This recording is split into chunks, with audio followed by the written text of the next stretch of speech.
Broadcasting to you live from the Orion spiral arm of the Milky Way galaxy, the solar system, planet Earth, North America, the United States of America, somewhere outside of California. My name is Brian Engelman. Today is Thursday, July the 17th, 2025, and this is the TNAM Daily Show here on the new American media, because the old American media has failed you. On today's show, we're going to discuss Shane Gillis crushing the ESPYs. Did you watch the ESPYs? I knew I was going to pay attention when I noticed that Shane Gillis was attached. It's time to bring Ricky Gervais back for the Oscars, mind you.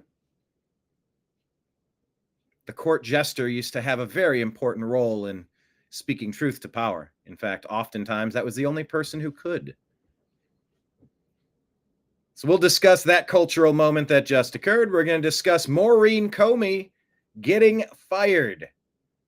Yes, Maureen Comey, James Comey. You know, the deep state, you may have heard of them. Hi, I'm the deep state. You might remember me from such films as The President's Neck is Missing and Dial M for Murderousness. Easter egg of the day. Type in the comments, what did I just reference right there? Dial M for Murderousness. Go ahead and leave it in the comments. Everybody start leaving your comments. We will populate the screen. We'll put it up on the side panel over here. We're also going to discuss the Senate passing the DOGE cuts that just occurred in the House. Next up, what? Signature from President Trump and these you start losing track of dollar amounts. $9 billion in DOGE cuts? Was that the number? We'll unpack it. We'll look at the story. Either way, for the people screaming, you haven't codified the DOGE cuts. Ah! And some of that was Elon Musk. Old man yells at sky. Easter egg question number 2. What is that from? Old man yells at sky. But yeah, Elon and a lot of people were freaking out. Going, what are you doing? You're that whole budget fiasco, the big, beautiful bill. Oh my gosh, it's so much spending. Oh my gosh, it's going to do this and do that. Not taking into effect what's happening with the revenue being generated by tariffs. The fact that it has not turned out to be inflationary as some predicted. And it's proven to be a fantastic negotiating tool for foreign policy all across this globe. There's a lot to these budgets that we understand. There's some that we don't. And either way, we're giving this administration and this group of leadership, this MAGA group, some resources to fix some stuff that have been a big problem for a long time, including our borders. Not just southern, northern, eastern, west, like an infrastructure in place that we've needed for a very long time. So yeah, we freak out. Those DOGE cuts, we spent all that time and it's not put into law. It's not going to be passed. It's not going to be in the budget. I can't believe it. We wasted all of our time. We did nothing. Ah! There are panicans, Republicans, and freak-outikins related to Anakin. Get it? Anakin Skywalker. Turns out, look, we are able to cut DOGE spending cuts permanently. NPR, PBS. I saw someone post, you can go ahead and do whatever cooking shows and fancy British docudramas you want. Do it on your own money. We don't need to be funding this. Like, this isn't something where there's a recalibration of what's needed. I'm in one group and we're having a discussion rather.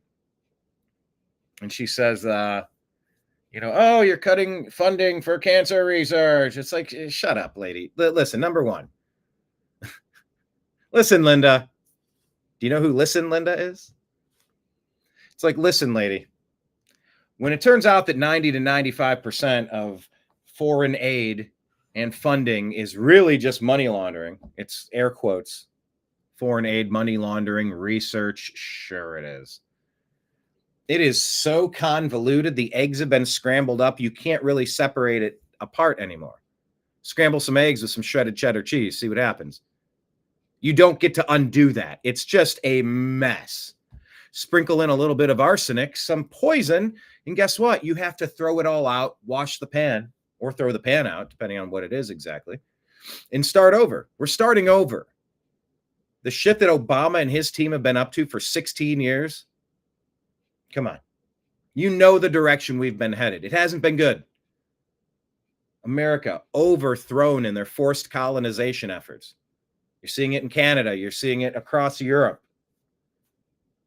Globally, sovereign nations have full-on efforts to overthrow sovereign nations across the globe. That's what we're emerging from. Finally, a little bit of common sense policy is taking place. And in order to do that, you know what? You have to lean back and forth, kind of like a tree or a tooth. Remember when you were a kid? Oh, geez, wait long enough. Probably as an adult, you can knock some teeth out. But, you know, and you're rocking it back and forth, and you can hear the tree. And it's like slowly tearing apart, and you're breaking the root systems apart. Maybe that's just me because I spent so much time in the woods as a kid. It was like my favorite place to be.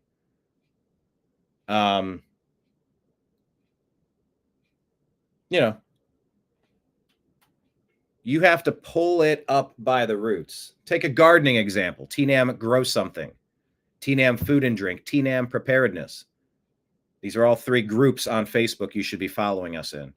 TNAM Grow Something, TNAM Preparedness, TNAM Food and Drink. But yeah, when you're weeding your garden, you want to pull the roots up so that doesn't just start again.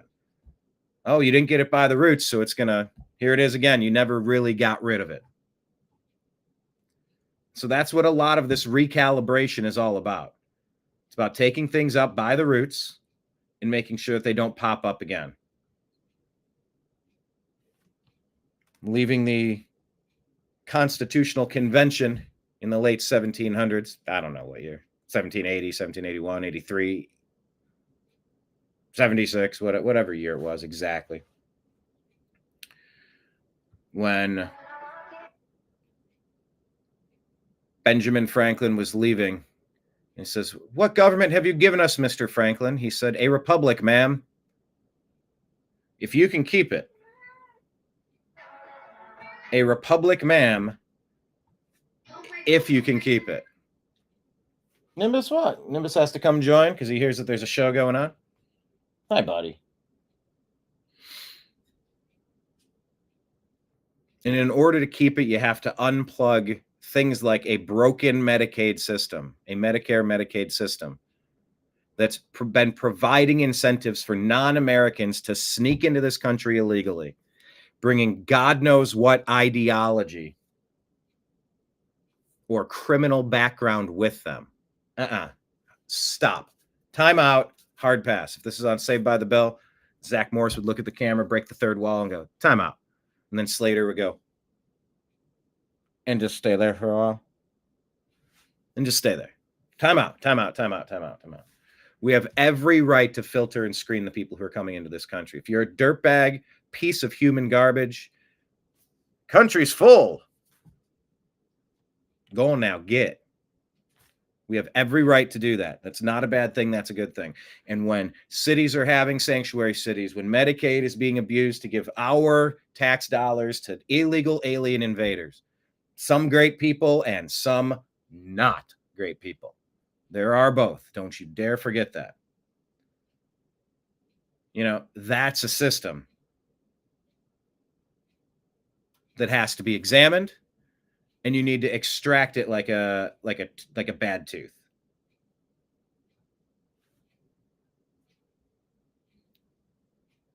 By the way, what is this? Loss of life and injury caused by the military attack on the Holy Family Catholic Church in Gaza.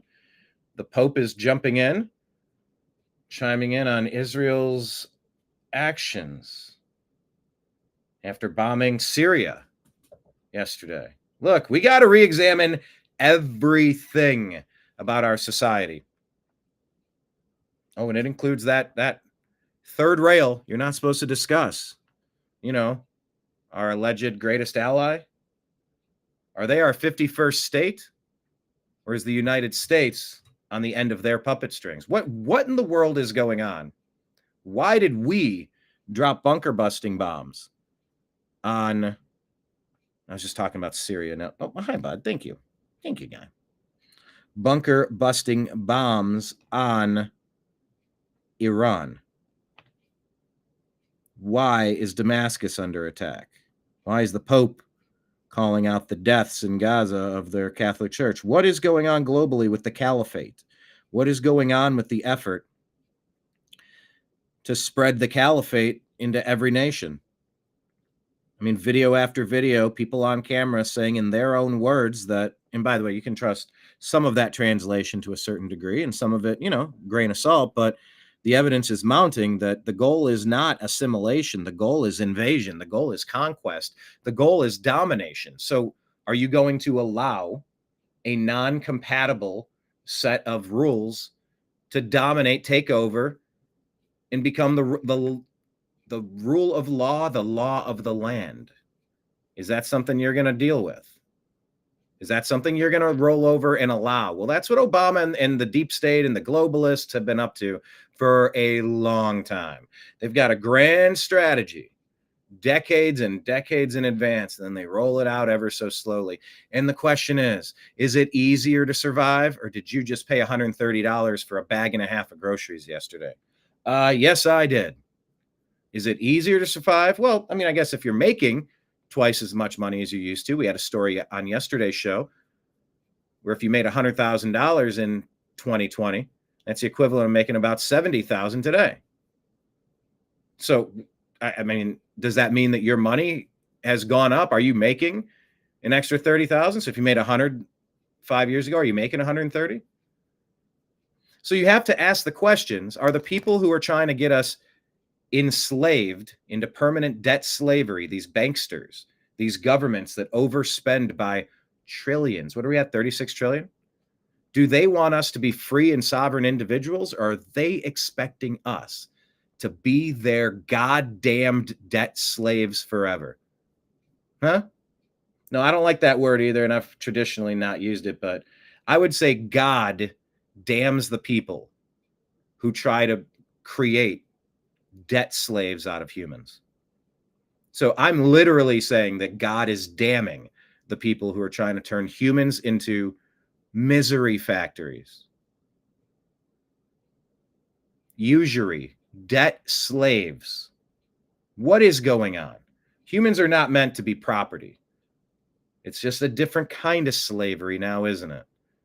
We might have said, oh, collectively, let's decide that the slavery of Africans in the colonies and in the fledgling United States, and then in the late 1800s, 1860s or so, we're gonna get rid of that. That's not going to be a thing. Oh yeah, America was built on racist ideology. Look at the 3/5 clause. Yes, the 3/5 clause was meant as a middle of the road beginning point to step one, get 13 colonies to unite against the king to become independent. And then step two, that built in a wedge between the North and the South that said, we will deal with you.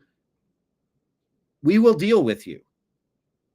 First off, in triage, we need to twist the tourniquet to stop the bleeding before the wound. You have a severe arm injury, you have to twist a tourniquet up above to stop you from bleeding out. Your leg, your arm, all that stuff. It's field medicine. And when you're doing a triage on a battlefield, you'll give people a black tag and it's like, nope, there's no helping this person. Or there's different layers. I don't know exactly what the color-coded system is. Is it possible we'll get to Epstein as soon as we get the chance? Or do Trump's comments and thoughts seem to suggest, let me try to get his itch right there. Poor guy's got some wonky hips. So is it possible to suggest that we're going to get to the Epstein stuff when we get the chance? Or does somebody have the U.S. buy the gonads? I actually have to hold Nimbus's head in place so he doesn't bite me. But he's trying to scratch a place that he can't reach. And then I try to help, and then he does this because he's a feral cat. But he's loving. He's like the Tootsie Roll owl. A 1 to 3. So that's a question we have to ask in this country.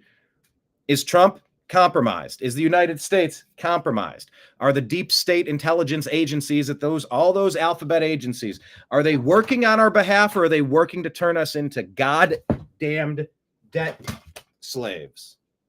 Nimbus just nipped my finger, so he's moved. Who are the people that are calling the shots? Are they people that are working for humanity, or are they working against us?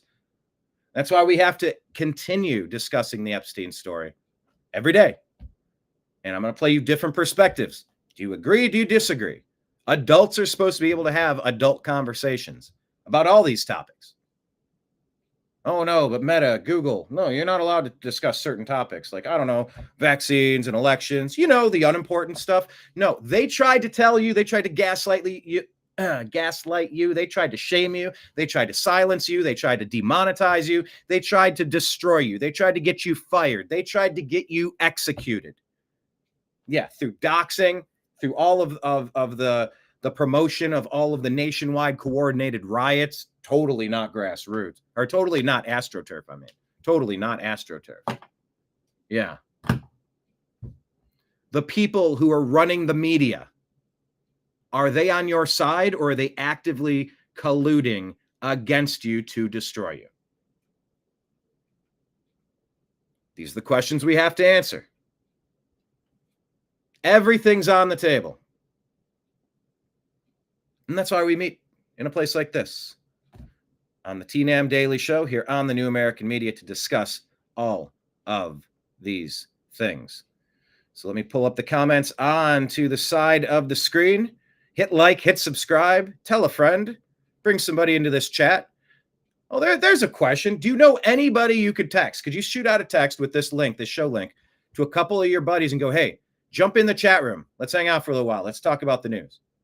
How about that? Maybe that would be our challenge of the day. Grab the show link, send it out, copy it and paste it to a couple of your smart friends who also you bounce ideas off of, you share news stories with. Okay, jump into the comments section. Let's talk about the news together.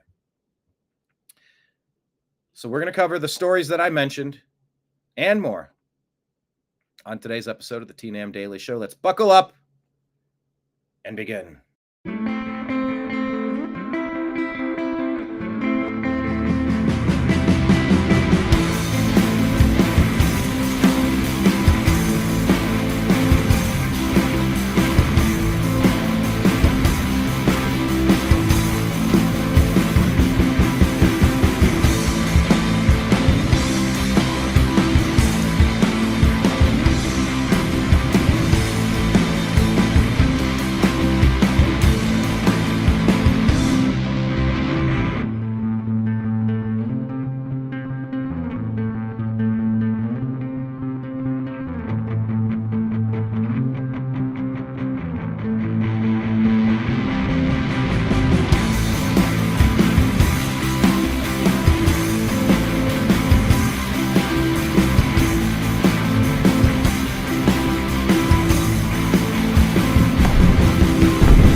Your guide to the truth. TheNewAmericanMedia.com.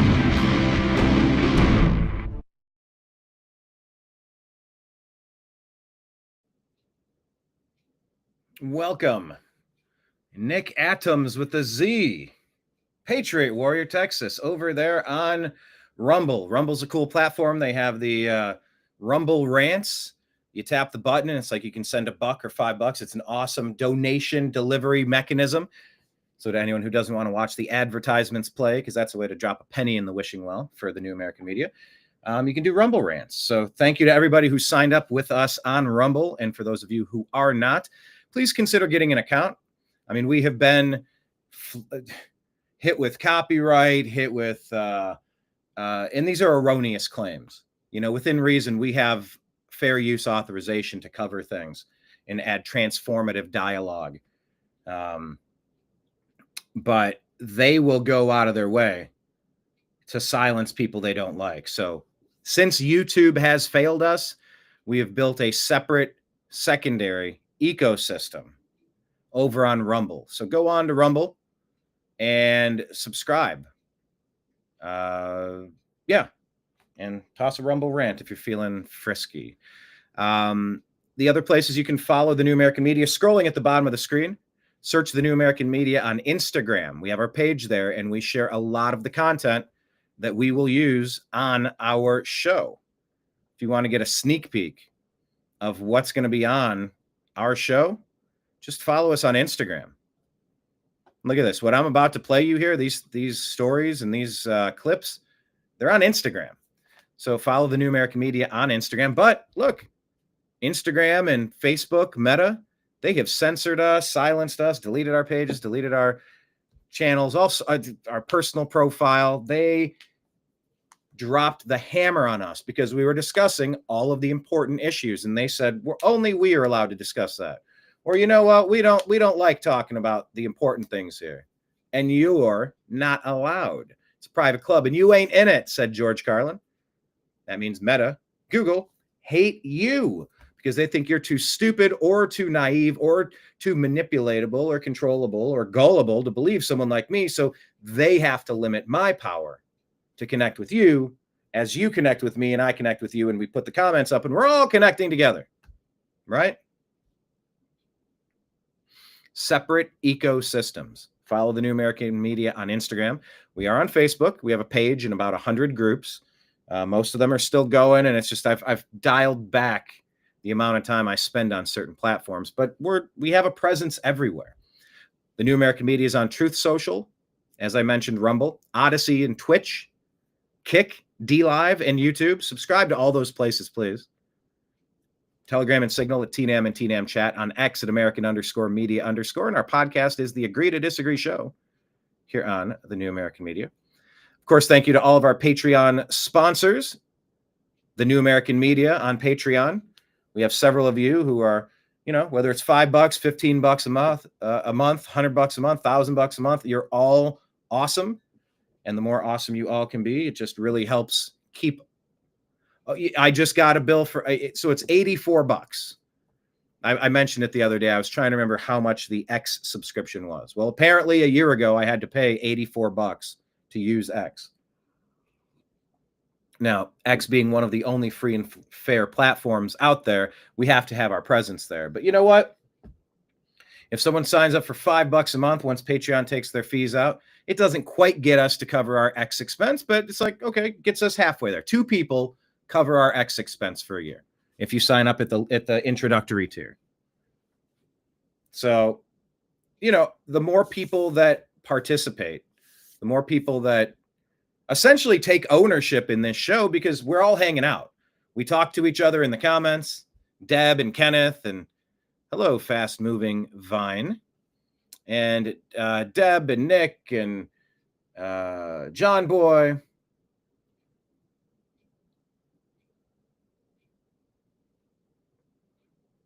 Okay, what's going on? Patriot Warrior says he tried to send an email to Brian at the New American Media, but it bounced back. I didn't know about any issue.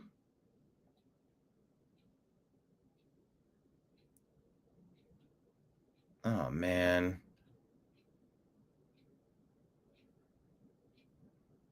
Did you just... Am I having some sort of issue?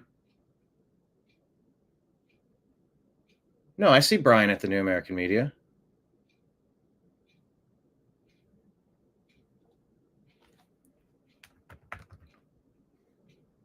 Let me double check this real quick.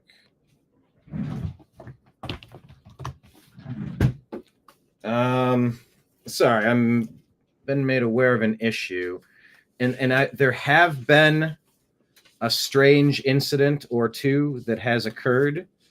This is something I do want to stop and address immediately. Because look, you are finding us in different places. I've noticed a couple people, Deb and Nick and others, are starting to connect through our X account. And these are great ways to share stories in between our live shows. Let's see. Let me enter this.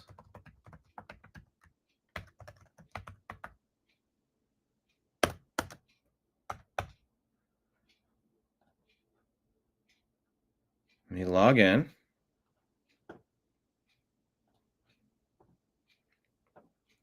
Okay, yeah, I'm logged in.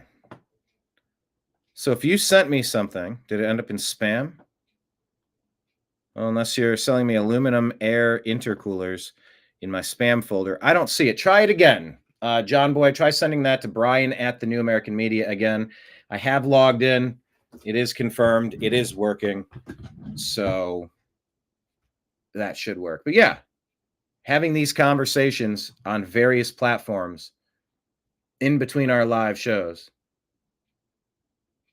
Oh, yeah, you do need a .com at the end. Yes. Brian at the newamericanmedia.com. Okay, well, we sorted that one out, didn't we? Okay, let's talk about all of the things. Should I start out? I was going to start off with Shane Gillis, but should I end with Shane Gillis? So what I did is I asked Grok to give me the text of the Shane Gillis monologue. Should I do that at the beginning of the show or at the end of the show? I need a quick snap poll, a snap vote. So I'll frame it as an agree or disagree question. Do you agree or disagree that I should save Shane Gillis to the end? Say yes, save Shane for the end, or disagree, do it first. Agree or disagree?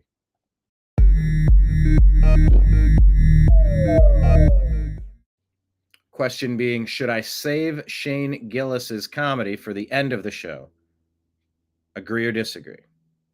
Tell me in the comments, please. Let me get your thoughts. Brian spreading the plague. What happened? What did I do? If Shane is sports, end with him. Yes, but it's cultural. It's cultural. Patriot Warrior saying the message was sent. Was it sent? Was it received? I don't even see that. Oh, there we go.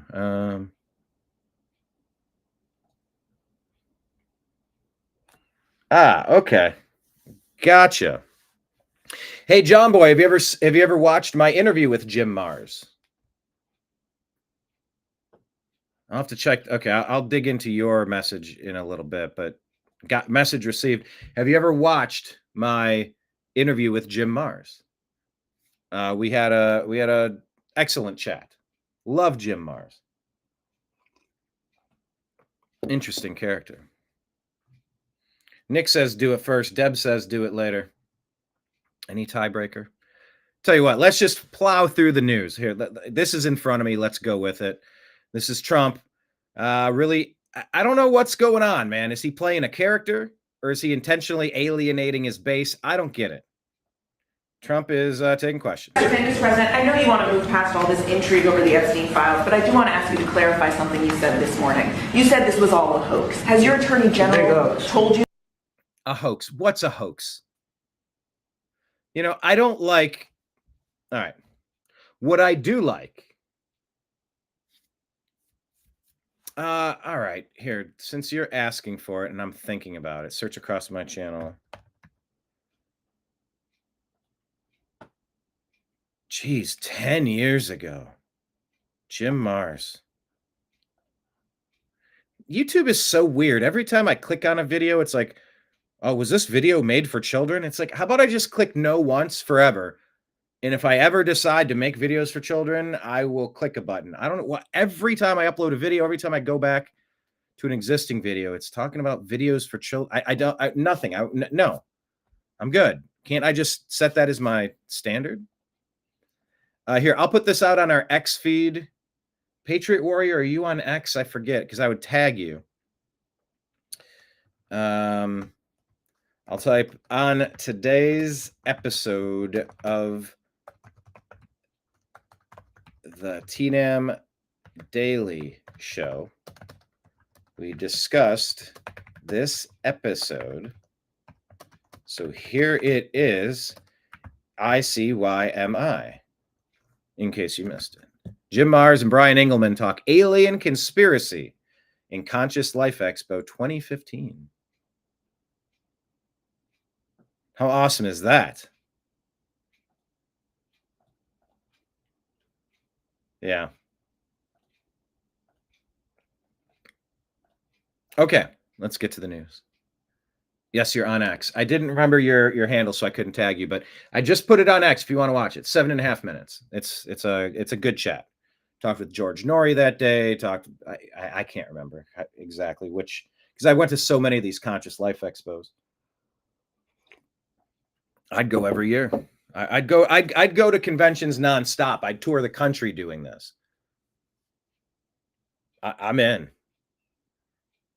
What I would want is to hire someone to handle all the video editing and uploading and all the bullshit that goes along with it.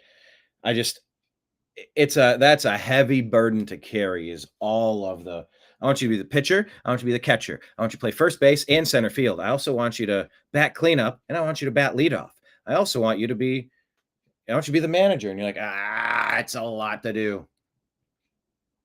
But yeah, I would go to conventions every week. Every weekend I'd be at a different convention in an RV, and then going around talking to people, getting interviews. Love it. I love that stuff. We rolled out a series called Unconventional, where I go to different conventions and get interesting conversations with interesting people. I'd watch it. I think what should happen with that would be release a chopped up quick version with highlights, but really, like, there's a full length version of this that's like interesting and fun. We live in a soundbite world. You know, it's weird. I started a different YouTube channel 2 weeks ago. Actually, why didn't I start it on Rumble? It's just easier to do on YouTube at the moment. And I also wanted to test something. I also wanted to try, like, hey, what happens if I do a channel, but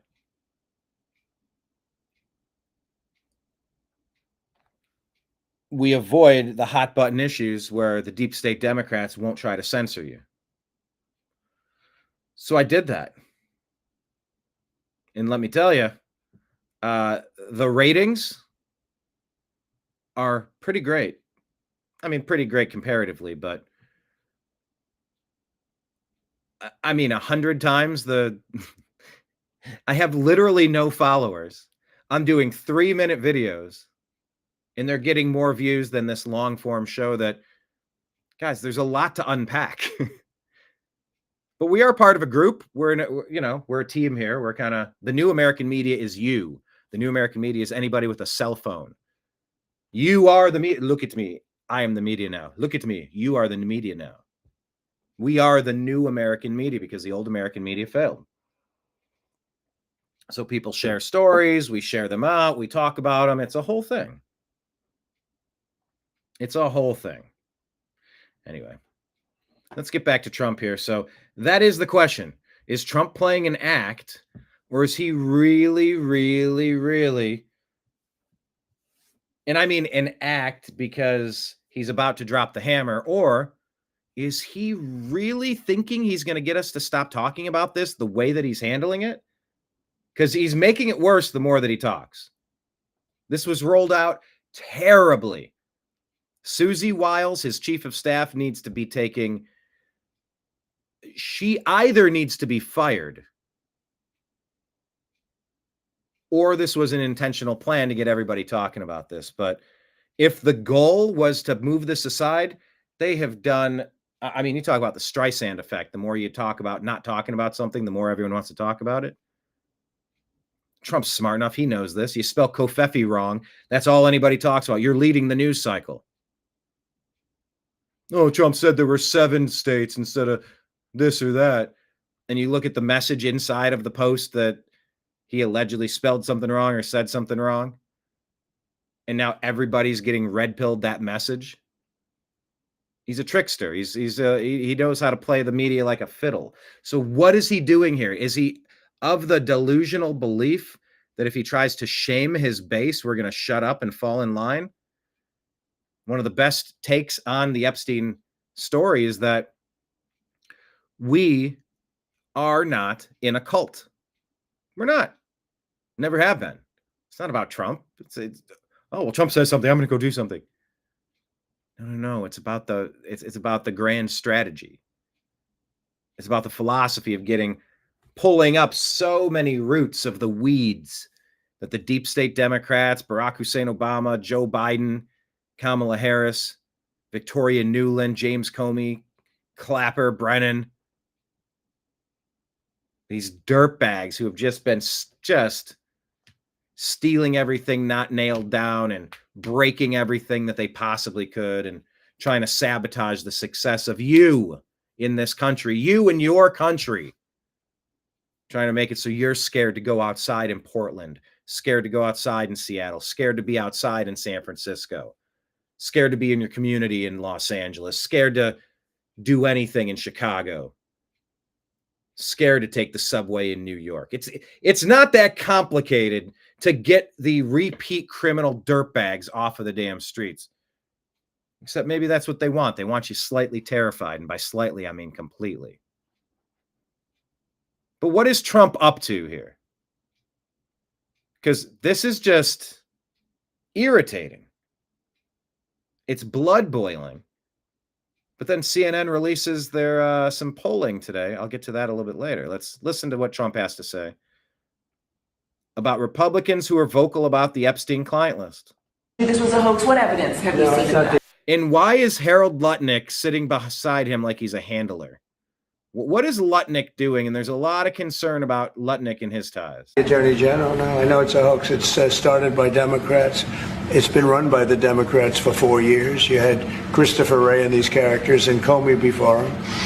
And it's a bad group. It started, actually, look at the Steele dossier that Now look, President Trump is 100% right here. They framed him with the Steele dossier. Clinton, Obama, and the rest. They framed him, and the deep state knew about it. The alphabet agencies knew, and they tried to take out the political opponent of a radical Marxist, a globalist.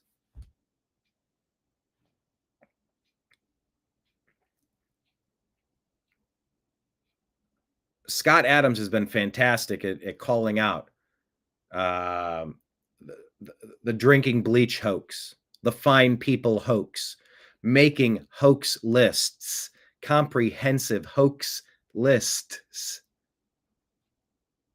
Because Jussie Smollett, Bubba Wallace,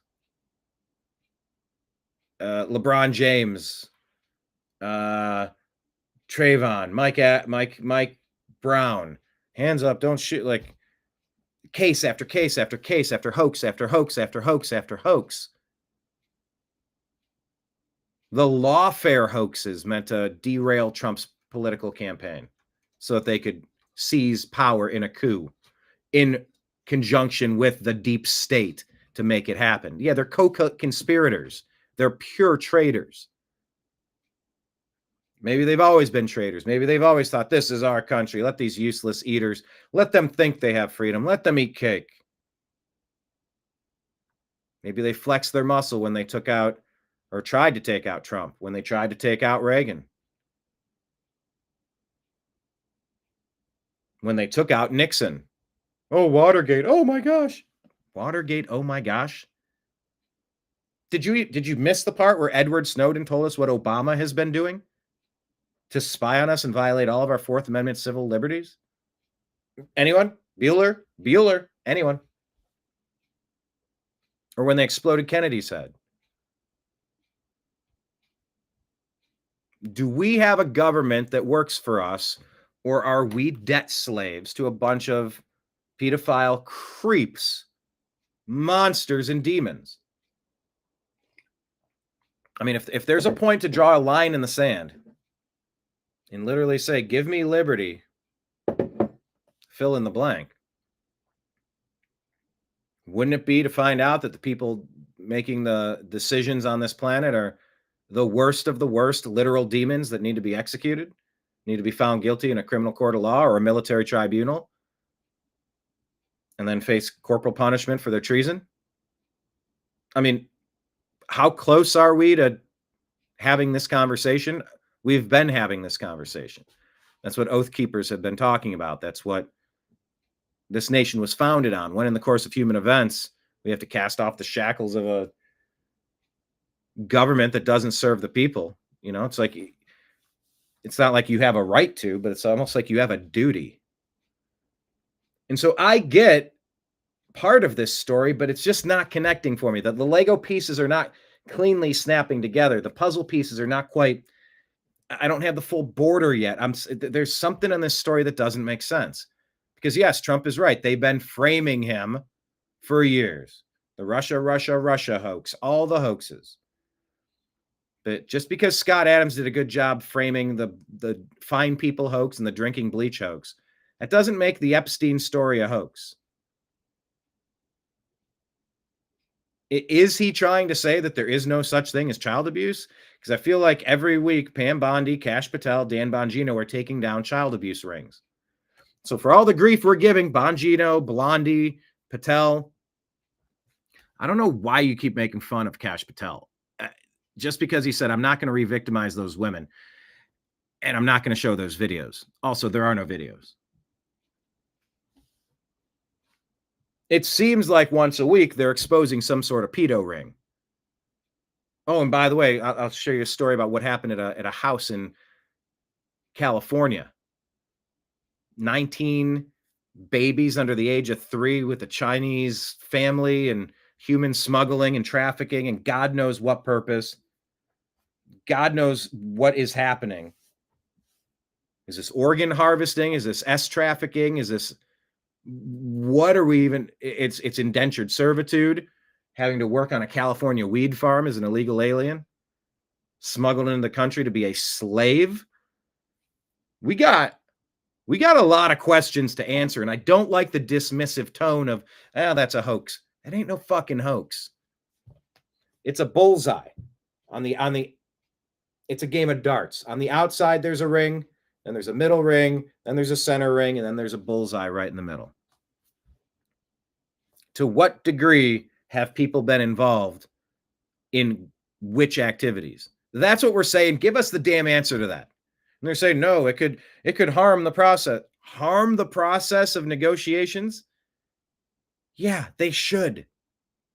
If you can't use fruit from the poison tree in a legal defense, say your Miranda rights weren't administered properly, then in the subsequent interview, that information that you gleaned from that moment is inadmissible in court. You have to throw it out. You're not allowed to use it because the way you got it is something you can't allow.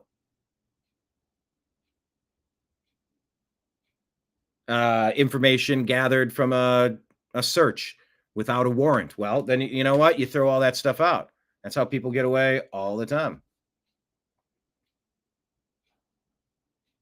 So, I mean, if the system, this could really damage some of our allies who are engaged in what come on, cards up on the table, cards up, game of Monopoly over, cards up on the table. What are we dealing with? Because how many of you would go sign up right now to battle the demons if you had to seize your country back from literal demons? Would you sign up for the military? Would you sign up to go take out the trash, to root out the demonic forces that are doing some of the things that are alleged to have happened? When Trump calls it a hoax, what does he mean? Does he mean no children were being trafficked? Does he mean no abuse was happening? The stories of New Mexico, the labs over there, and you're telling me none of that was happening? You're calling it a hoax? Don't piss on my leg and tell me it's raining, Trump. Also, the deep state's been absolutely trying to destroy him with a million hoaxes. Turned out to be a total hoax. The 51 agents, the so-called intelligence agents. The 51 agents, it was a frame job to say that Hunter Biden's laptop had all the classic earmarks of Russian disinformation. False. Treasonous attempts to cover up for one of the most corrupt administrations America has ever seen. The Biden residency. When he was installed. Yes, installed. 81 million totally legitimate votes, they'll tell you. By the way, for countervailing views on health and elections, make sure that you go to, look at the bottom of the screen, cdc.gov, who.int, and cisa.gov/rumor control for countervailing views. I say this to you under duress, because if I don't, they might yank my videos when I talk about elections or vaccines or medicine or international affairs or the one group of people who shall never face any criticism over anything. That's a sweet gig. Where do I sign up for that? Countervailing views. It was a hoax. It's all been a big hoax. It's perpetrated by the Democrats, and some stupid Republicans and foolish Republicans fall into the net. And okay, let me, all right, in full context here, President Trump is not saying that stupid Republicans who fall into the net of Epstein. It's important. This is once again, Scott Adams coined the term Rupar, Aaron Rupar, when you selectively edit the most important part of the video clip out to make something that's the opposite appear as something the exact opposite of what's being said. It's the most deceptive edit out there. He calls it a Rupar after Aaron Rupar, one of the most deceptive, dishonest people in our punditry ecosystem today. President Trump is saying there's stupid Republicans who fall into the Russia hoax, the drinking bleach hoax, the all the lawfare, the Steele dossier. Go down the list. 51 intelligence agencies. Stupid Republicans have fallen for Democrat hoaxes. But it's also easy to conflate. Is Trump saying that stupid Republicans are calling for Epstein info? I don't think so, based on how I'm unpacking this statement here. I could be wrong, but... so they try and do the Democrats' work. The Democrats are good for nothing other than these hoaxes. They're bad for policy. Democrats are good for nothing except for these hoaxes, and they are bad for policy. Yes, I agree there. They're bad for picking candidates that can get elected. Like in New York, we have a communist running. He may get elected too, actually, but he'll destroy the city. It's I call it the Epstein hoax. It takes a lot of time and effort. Instead of talking about the great achievements we've had. What Epstein hoax? You're gonna have to lay out in what ways has this been hoaxed. And once again, this goes back to Susie Wiles. This goes back to President Trump. It goes back to Levitt, Bongino, Patel, Bondi, mostly Susie Wiles, his chief of staff. When you laid this out, if you're claiming, and I don't know, we're all just guessing, is the claim, calling it a hoax, that you were given materials that has Mike Johnson giving a thumbs up on the island, Trump like banging an 11-year-old, and he's kind of like waving a sombrero in the air. There's some AI video. And literally what they were left with when they investigated the case and went through the boxes, they received hoax AI videos of all Republicans, and all the Democrats have been stripped out. Republicans who had nothing to do with it, Republicans who might have been implicated in photographs. What is the story? And if so, if that's what you're saying, this isn't the way to say it. The messaging is wrong. The messaging is wrong. That's a Susie Wiles problem. Oh, it's a Trump problem. It starts and stops with him. Or you've seen the movie Tombstone, where Billy Bob Thornton's lifted up by the ear and taken out of the casino, of the bar, the saloon. All right, little boy, here you go. Is that what Netanyahu is doing to Trump? Bam, cards on the table. I got you, Trump. You're going to drop bunker buster bombs on Syria. You're going to be cool on Libya, Afghanistan. I'm just scrolling through all these nations. You're going to drop bunker busting bombs for Iran on our behalf. Why? Because I said so. Do it. By the way, I'll pat you on the back and nominate you for a Nobel Peace Prize for it. Also, we're going to go attack another group in Syria. We're just going to be picking fights everywhere. That's what Dave Smith said. If you had a friend that you met him out every weekend, and every weekend you're getting into fights, yeah, you're winning a lot of fights, but you're also getting arrested. You're getting banged up. You broke a finger. You got a black eye. You cracked a rib. Like, you're getting in fights all the time. At some point, oh, is that our greatest ally or what? Those accusations are being ratcheted up right now. You know why? Lack of information. In the absence of information, speculation will run rampant. That's what we're in the middle of. Oh, there's anti-Semitism. Everything is anti-Semitic. How dare you? We're God's chosen people. Okay, cool. Got it. Great story. In the absence of information, according to Glenn Greenwald, he was doxxed recently. I wonder who could have doxed him to try to discredit his views and opinions, right? He talked about Ghislaine Maxwell's dad, who was offed under suspicious circumstances. Was he? Or was he put into witness protection, witness relocation? Or was he offed because he was too powerful or knew too much? Or for whatever reason? He received like the most special Israeli burial ever, attended by all the dignitaries, as if he were a Mossad agent, controlling the textbooks that have been indoctrinating America's children for how many decades with his publishing brand. Okay, that's all out there. So President Trump, what is it? Is that all fake news? None of that's true. What is true and what is shit? Turn the cards over. What about Epstein is a hoax? And tell us what we do know. Tell us what we do know. You're telling me this has been a boogeyman story the whole time and none of us, there is no spoon. These are not the droids you're looking for. What about this is a hoax? And tell us what you know. Oh, I'm sorry. We can't divulge any of that information. It would get into an active investigation. Nope.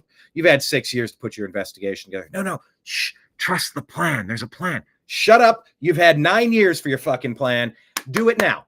Do it now. No more dicking around. I'm not doing it. I'm not going to be lulled to sleep.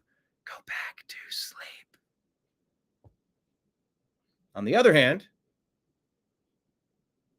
look what happened to Create America. They're like, let's put that 3/5 poison provision in there because it's going to reduce the amount of representation that the southern states can claim so that we can then tell them you're not doing that anymore. And then if they fight us, we'll fight them. But first we have to unite and break free from Great Britain. Geopolitics and international politics and national politics, this stuff gets messy and convoluted and confusing real quick.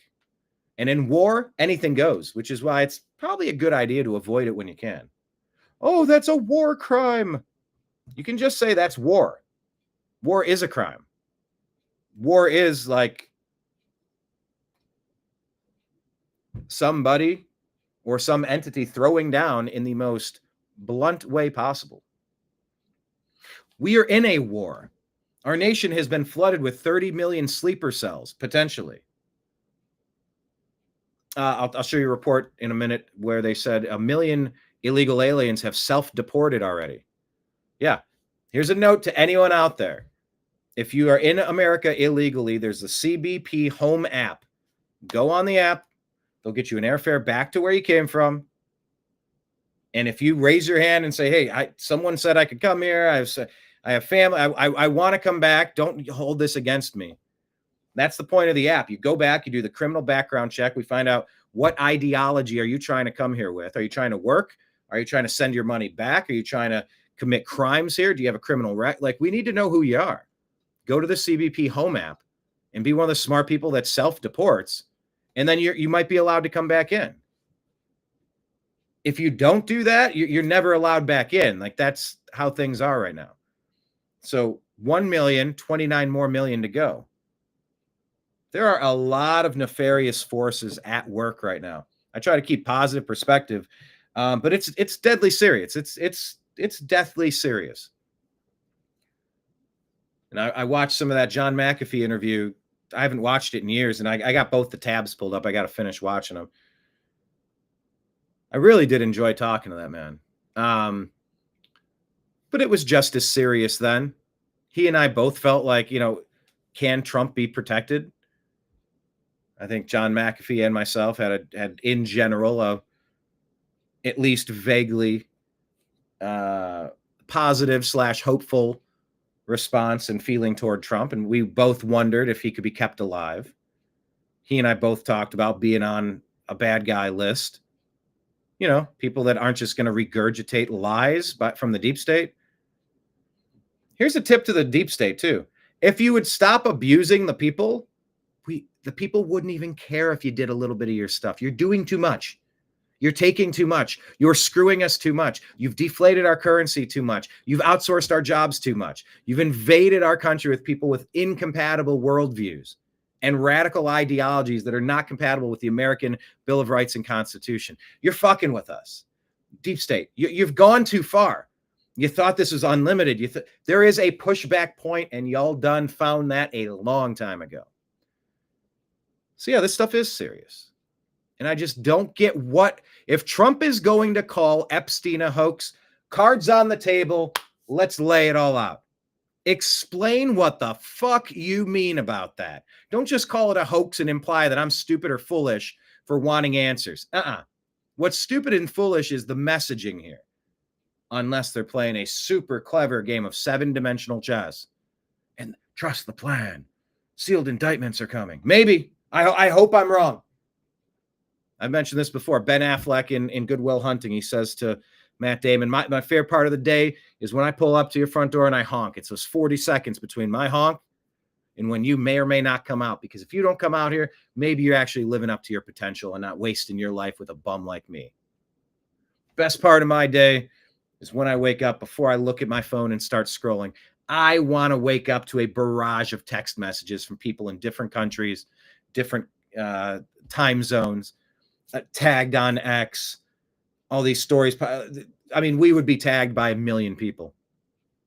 I want to wake up and see that 200,000 sealed indictments, they've all executed this raid across the globe. And maybe that's part of it too. Hold on. Let me slow down for 1 second here. I'm not saying it's most likely, but I'm saying it's likely. It's possible at least. What if we have a lot of our United States ducks in a row and we're trying to get some global ducks in a row? Because these international rings of abuse and blackmail, bribery, corruption. I mean, this is the British royal family. Royal. You ain't royal. You're just a family. Relax, bro. Kings and queens. Fuck off. You ain't that special. The Pope. You ain't that special. You're just a human. We're all just humans, end of the day. You can hold positions that theoretically have some gravitas, but you're just a placeholder. You're just a human. What if things are taking a little bit of time to get a few more ducks in a row? There is Israel, Palestine. There is Ukraine, Russia. It's like, no, see, Trump, he's acting on behalf of the deep state. Now he's arming Ukraine. Well, number one, Trump is getting pissed at Putin because he's like, I want peace. And he just keeps going. He just keeps going. It's no longer the United States issuing a blank check to Ukraine. Now Europe is buying weapons from the United States. There's a profit margin being made. Now we're profiting off this war. I don't want to see hundreds of thousands of innocent people in body bags unnecessarily. I'm so sick of this shit. So sick of it. That was happening before Trump got there. And Trump's been in for, God, we're coming up on 2 years since those attacks, I guess. An Israeli concert, they all got butchered. Yeah, I could imagine wanting to destroy my neighbors if they came in and butchered my family at a barbecue as well. So I don't know. I vacillate. I go back and forth between, I can understand the complaints about Netanyahu and Israel. I get it. Stack them up, the stack can reach to the moon. Also, if I were getting attacked and you butchered 1,200 of my family, yeah, I would. There's no amount of restraint that I would consider. The only thing in my mind would be a complete annihilation of you and your bloodline. Come and fuck with me. I mean, like, maybe that's mafia tactics. Maybe it's just too far and Too many innocents. Yeah. I get both sides, and I don't entirely know, but we're going to talk about both sides. Nothing is a third rail that we can't discuss here. We're just trying to figure out what's actually going on. But what if part of the problem here is that they want to get to this, but they're not there yet? And if they let on that the hammer is coming soon, once again, we're 6 years in. Trust the plan. Oh, yeah. Go back to sleep. It's just so frustrating. I want resolution on this. I'm so tired of carrying this anger around. Great gentleman. Yesterday, as you know, went on CNBC and he made the statement that Trump may go down as the greatest president of all in the United States. And instead of talking about the things we've achieved, we've had tremendous achievement. They're wasting their time with... It's not a waste of time to go after demons. So your messaging is shit here, Trump. A guy who obviously had some very serious problems, who died 3-4 years ago. 6 years ago? I'd rather talk about the success we have with... Or was he arrested in 2019? I'm trying to remember when he was... The economy, the best we've ever had, and all of the things we've done, including the Middle East. I mean, you see it. Instead, they want to talk about the Epstein hoax. And the sad part Why is it a hoax? People that are really doing the Democrats' work. They're stupid people. Yeah, go ahead. Mr. President, there's lots of reports coming in. No, demanding justice from demons is not make someone stupid. Kenneth only honors the Dairy Queen. There you go. We have the lizard aristocracy. Yeah, shape-shifting demons from interdimensional places. It doesn't take me long these days before I jump to reptilian overlord shape-shifting demons. David Icke, maybe you were onto something this whole time. John Boy, that's nice. I heard that all gold at four. Gee, why is my nose itching? Is someone writing a haiku about me? They say if your nose itches, someone is writing a haiku about you or something. John Boy says, I heard that all the gold at Fort Knox was sitting on Pam Bondi's desk. Yeah, exactly. Still waiting for that. I've heard that they're repatriating, and it's going to take a minute. But first, you had to make it. You had to make the fire hot enough to let them know you're serious, and you have to repatriate. We want all that shit back. Maybe there is a plan to pay off the debt. You just can't talk about it yet. I don't know. This debt. I've said that before, too. It's so stupid. It's like going to a restaurant. Why is my nose itching all of a sudden? It's like you go to a restaurant, you have a nice meal, get some beverages and some appetizers, some dinner, dessert. You know, it was a nice meal out, and you get the bill. And the bill's $36 trillion. You're like, excuse me, I know we spent a few bucks today, but, this isn't right. I go, oh, no, you're sitting at the table, and that's what the previous diners have spent in total. So you just have to pay us. I'm like, excuse me, I don't have to pay you a GD thing. Thank you very much. So, yes. Oh, no, Nick is back and forth today. He might not be chatting, but he's here. All right, Nick, that's good. Yeah, no, just, you want to call something an Epstein hoax, tell me what's a hoax. You're not defining your terms. It's a Socratic method that, Steven Crowder does, change my mind. We need to define our terms. Step number one, define our terms. Why are you calling this a hoax? What's the hoax? What do we know? Tell me. You want to say all this other reporting is incorrect? What? Label it. Label it now. If my nose or palms itch, it means you're coming into money. All right. That sounds good to me. Well, since you brought it up, I'll put the donation link on the screen. Thanks. I appreciate that. Yeah, you call this a hoax? Let me leave that as a comment. If Trump wants to call Epstein a hoax, then it's time to put all the cards on the table and tell us what we know to be true and what is absolutely false. If you don't explain the false aspects of a hoax, we don't know what you mean. Literally. Define why Epstein is a hoax.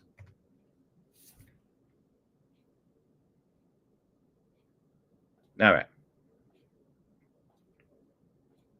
Andre. ICE officers here.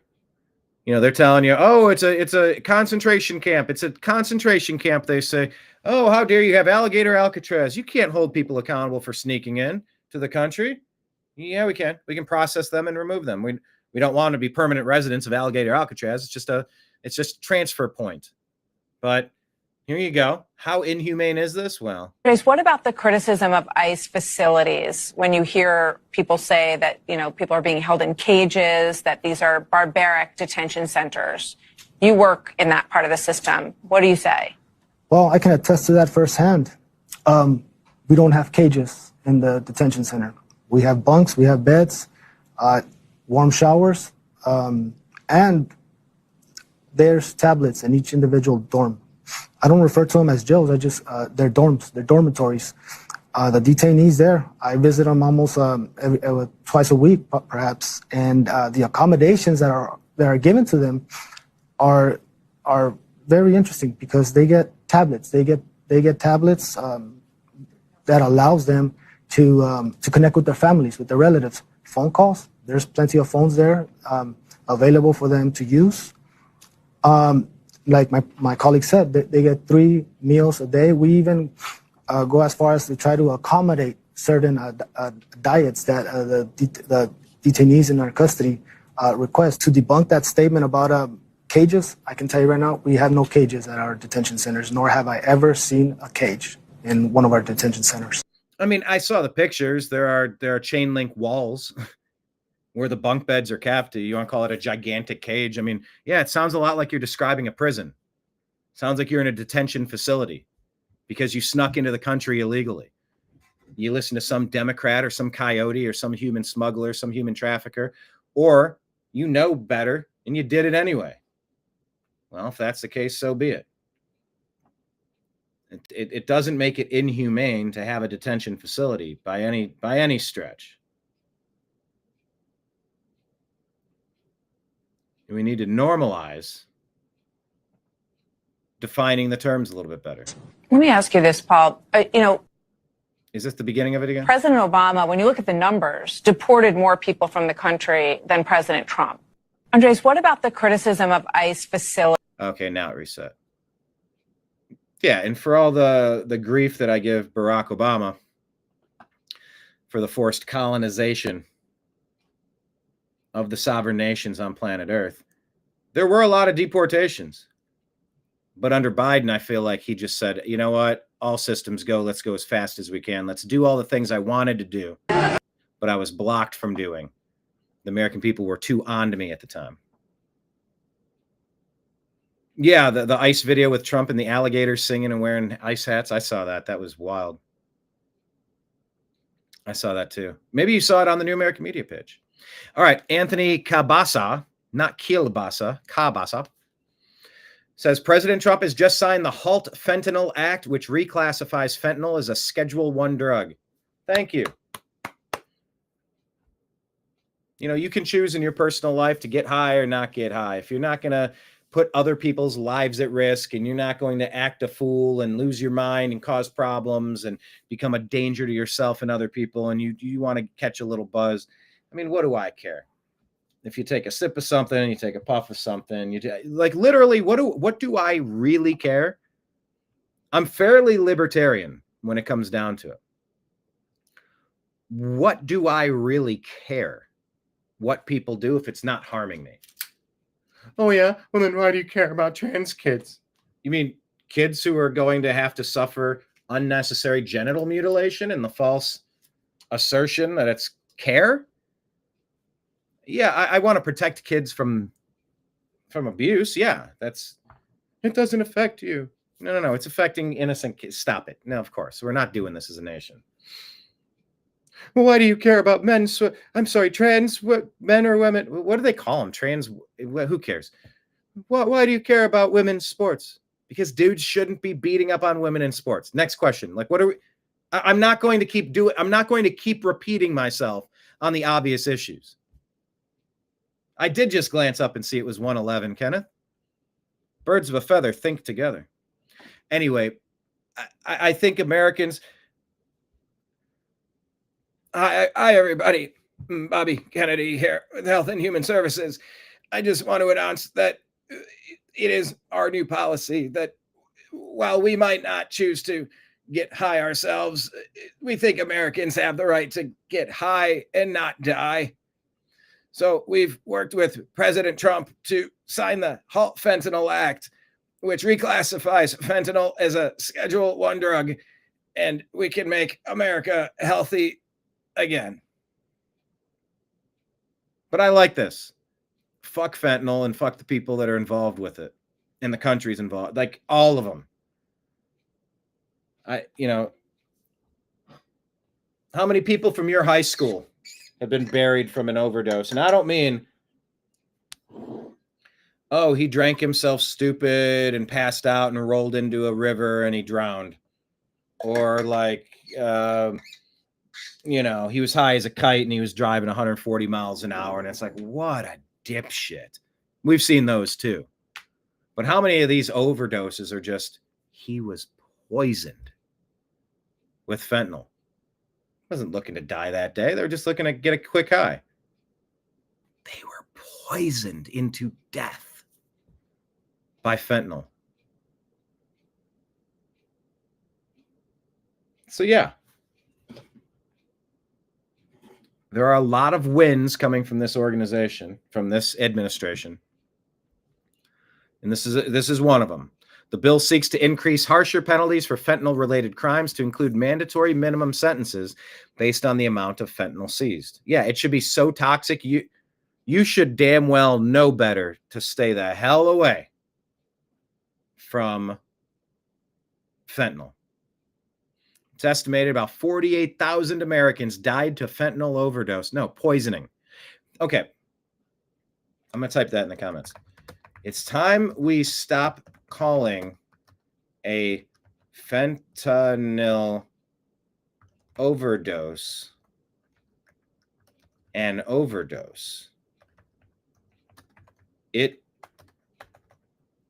48,000 Americans died of fentanyl, all caps, poisoning. These are murders, not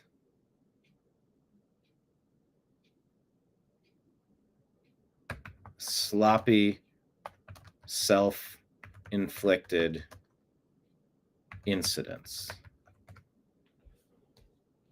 Very protected. You want to make sure it's signed. People behind you. Everybody be quiet. And this is not an auto pen, right? That's for sure. That's great. Thank you.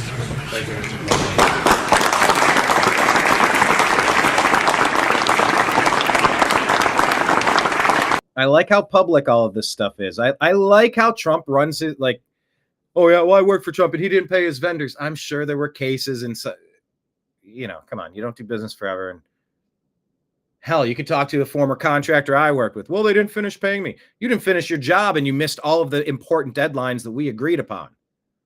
Yeah, you were kicked out of the house and we decided not to sue you. Yeah, you're lucky you walked. There's always, like, we interview people in Chicago and they're like, oh, Trump doesn't pay his vendor. It's like, but I'm impressed with how Trump manages the White House, that just the daily situation. I know it gets a little childish sometimes with Zelensky and it gets a little abrasive. You know what? Politics is messy. When I was in my HOA and dealing with the community, with my management company, with owners and renters and police and other board members or whatever I just said. Yeah, I mean, things get a little heated sometimes, and they get whatever. But in general, I don't know. It remember what it feels like to have a president? Joe Biden was literally out to lunch. He was never around. He wasn't doing anything. He wasn't in charge of anything. He barely knew his favorite chocolate chip ice cream flavor. I like that it feels like America has a president again. All right, leading report says Speaker Mike Johnson has called on the Department of Justice to release the Epstein files. Elon Musk calls for President Trump to release the Epstein files to prove it's a hoax. Jeffrey Epstein's former attorney, David Schoen, says the Trump admin is not withholding a client list from the public. Well, there's a lot going on in that thread, isn't there, from leading report. Babylon B says, man who vowed to release Epstein files berates idiots for believing there are Epstein files. That's literally the Kash Patel joke that I told earlier. There are no Epstein files, and I'm not going to release them and re-abuse those women. Which one is it, pal? You can't be both. John Boy says, no overdoses from your high school class, but only 9 of you are left. There were 24. Oh, geez. How young are you, John Boy? Is this due to normal attrition, or are you at a highly... Oh, I wonder if we could get like a ghoul pool count. Fun fact, I was just back at my high school talking with my high school football team. My uncle, my dad's brother, came to be a motivational speaker / team chaplain for my high school football team. We went undefeated 2 years in a row. And so his kid, my cousin, we've been working on it for a long time. I sort of got the ball rolling, but I was like, are you open to maybe having something like this again, a chaplain? And he's like, I'm open to anything that'll help the program. I'm like, all right, cool. So he flew in from California and I drove up, and I got to talk to my high school football team in a new facility. It was cool. And I think it went really well. I liked what my cousin had to say. And then I was going to stay out of it even, but I was asked to participate, and I'm fine talking in front of groups of people. And I would also like to take what I said and condense it and tighten it and make sure, I forgot to say that. And it's fine. I could parse it out and improve it many ways in the rewrite editing process. But we also went to the athletic department. We were looking around the facility. The school was out of session, and we're actually in a weird spot where we're tearing down an old school. We're finishing use in a previous school and building another school on site. But yeah, I walked past our class up there on the wall, and there I was. I was up there on the wall. And that was kind of cool. Weird. But yeah, geez, I'm thinking about my graduation date. I'm going, oh my God, how long has it been? How long has it been?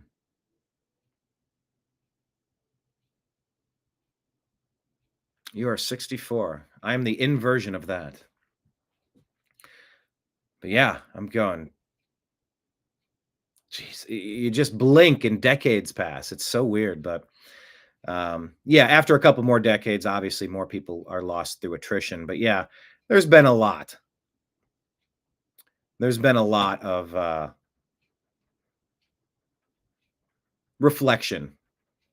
It was super cool. I loved giving these guys the historical perspective of how great our program used to be, and talking about the glory days, and just kind of remind them, like, guys, it's like, you're a great program. Like, let's get it together. Let's go back. Like, undefeated is the goal. Like, win the conference, make the playoffs. Like, it was a lot of fun.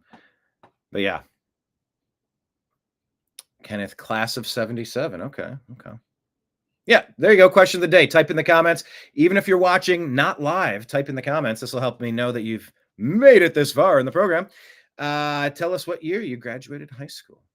I never learned to read. Easter egg question of the day. What's that from? Anyway, Babylon B with the win. Man who vowed to release Epstein files berates idiots for believing there are Epstein files. But yeah, I looked at that graduating list on the wall. Large class. What do we have, 500 people or something? And I wonder if we had a running tally, how many are still with us and how many are gone. Ahmed Y. I don't know this person, but they have been making the rounds. And I've been sharing some of their stuff. I think they share accurate things. From Snowflake Tears. FBI has arrested Benjamin. Arrested for shooting at ICE officers at a detention facility in Texas. Give him the maximum sentence. Well, if you shoot at ICE officers at a detention facility in Texas, adios. Town Hall Media says President Trump has reached a deal. Now, I've seen this report several different ways. So he's either reached a deal, class of 06 there for Nick, 79 Lake Leon, 77 Kenneth. Waiting for Deb to chime in, waiting for the others to chime in.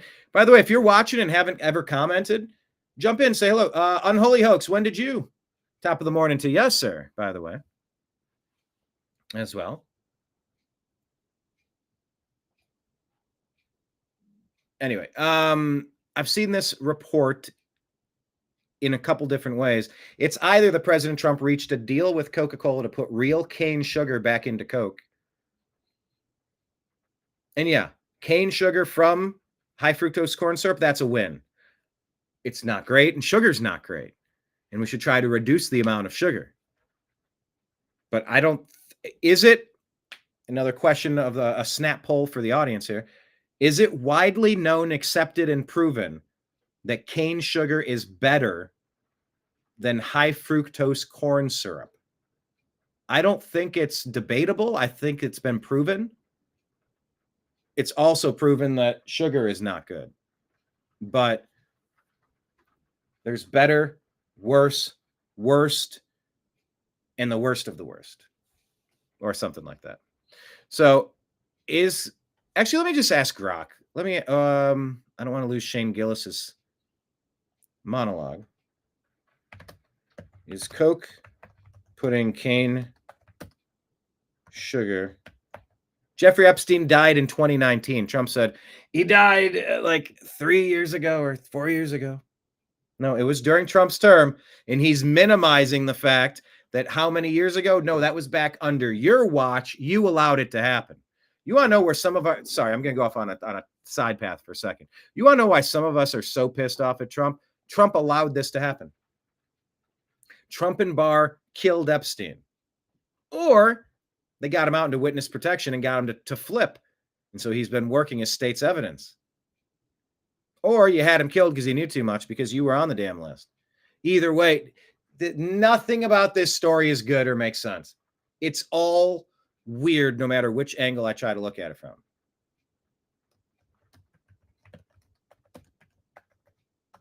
So let me ask, is Coke putting cane sugar? No confirmed change from high fructose corn syrup. I call it high fructose corn crap because we need to use words that accurately describe the situation that we're in. I'm a cunning linguist.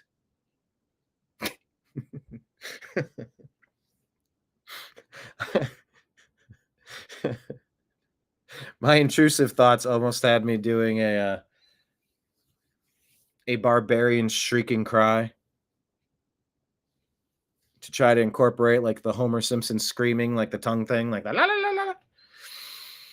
My intrusive thoughts almost got the better of me, but I decided not to. So instead, I just told you about what I was thinking, and now you got the gist of the joke that I made anyway. So what was the point in me not doing it? I should have just done it. Ah, well.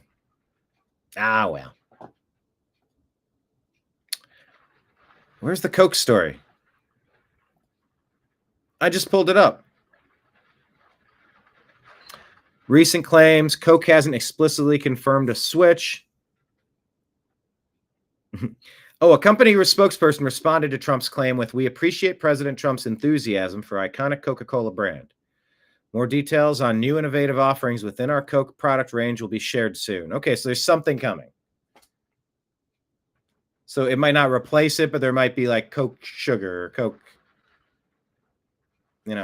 Coke Zero, Coke this, Coke that. Since the mid-'80s, high fructose corn crap has been the primary sweetener due to cost advantages, including corn subsidies and tariffs on imported sugar.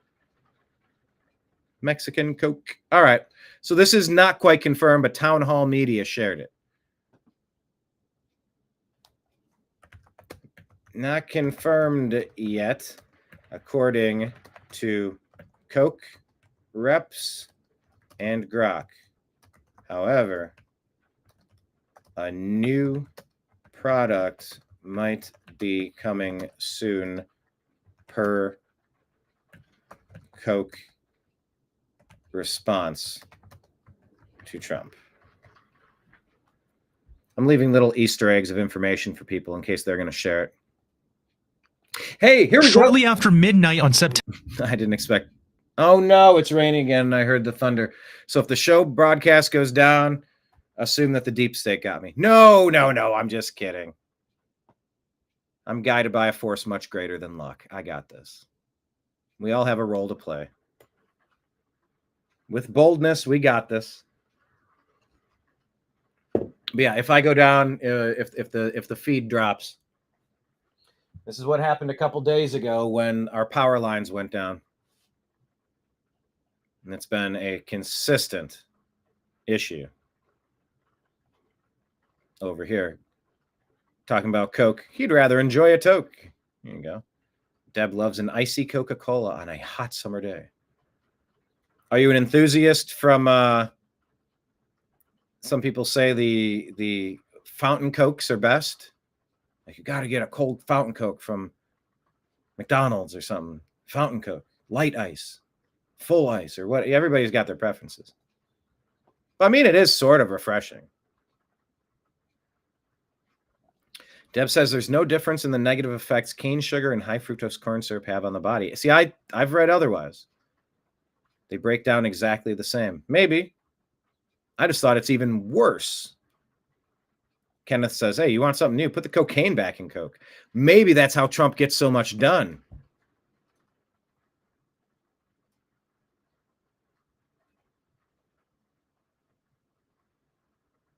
Maybe. Yeah, it is a rare occasion where I consume soda. Yeah, more thunderstorms all damn week.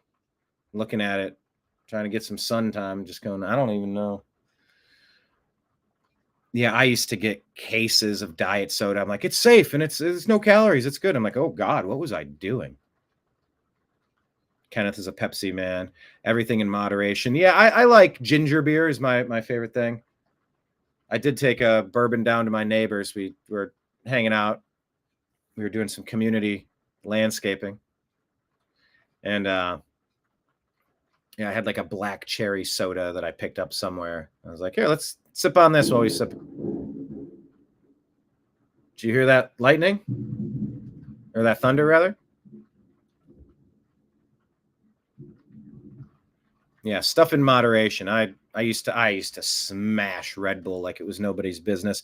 And I was bartending. So you just mix a sip in and you're working, you sip, grab a sip and you're working, you grab a sip, you're working. I would smash that stuff. But I've really tried to cut out a lot of the bad things. All right, let's get back to the story here. Utah. Is Utah doing it right? Take a listen. Here's Utah. I've been calling for this. September 5th, Menzies will be strapped to this chair and face a firing squad. I can elaborate. The weapons are 30 caliber weapons. UDC Executive Director Jared Garcia says the department is now tasked with assembling that team, which would consist of 8 members who are post-certified law enforcement in Utah. We definitely will want to make sure that there are people that are, first of all, mentally prepared to participate in this type of assignment. As you can imagine, it shouldn't be taken lightly. While UDC was unable to elaborate on that recruiting process, they did detail the makeup of that team. There will be one team leader, 5 members who will actually open fire, one of those members would shoot a blank, and 2 alternates would be on standby. The logistics are just a little bit different on how we locate firing squad members. We're just getting started with that process. Shortly after midnight on September 5th, Menzies will be strapped to this chair. Yeah, so it's the repeat of it. And I've had battles with friends who are anti-death penalty, and I just think you need to have a deterrence factor. I think if you abuse a kid, you should be able to ride the lightning. Firing squad, though. Chair and face a firing squad. Strapped to a chair and face a firing squad. Fuck! Holy shit. Oh, I didn't even have my screen up. You didn't see me. I jumped out of my skin. This is pouring down.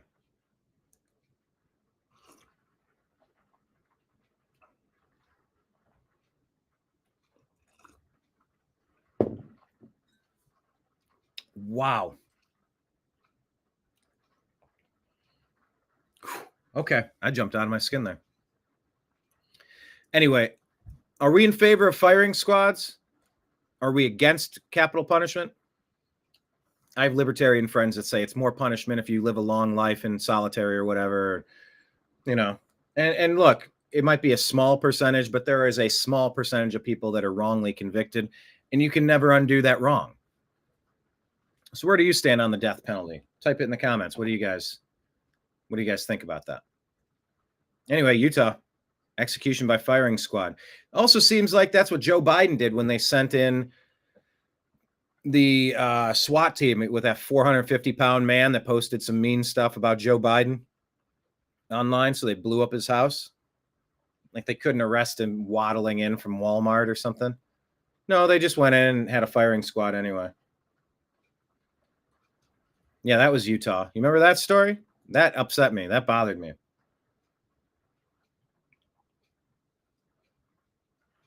%100 not a fan of how that was handled. So what do you say?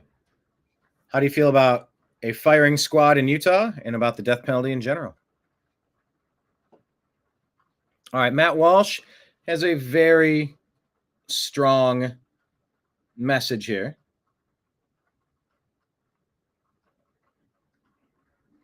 Makes a lot of sense to me. Man, that rattled the house too. Shoosh. I mean, when it rumbles the house, right?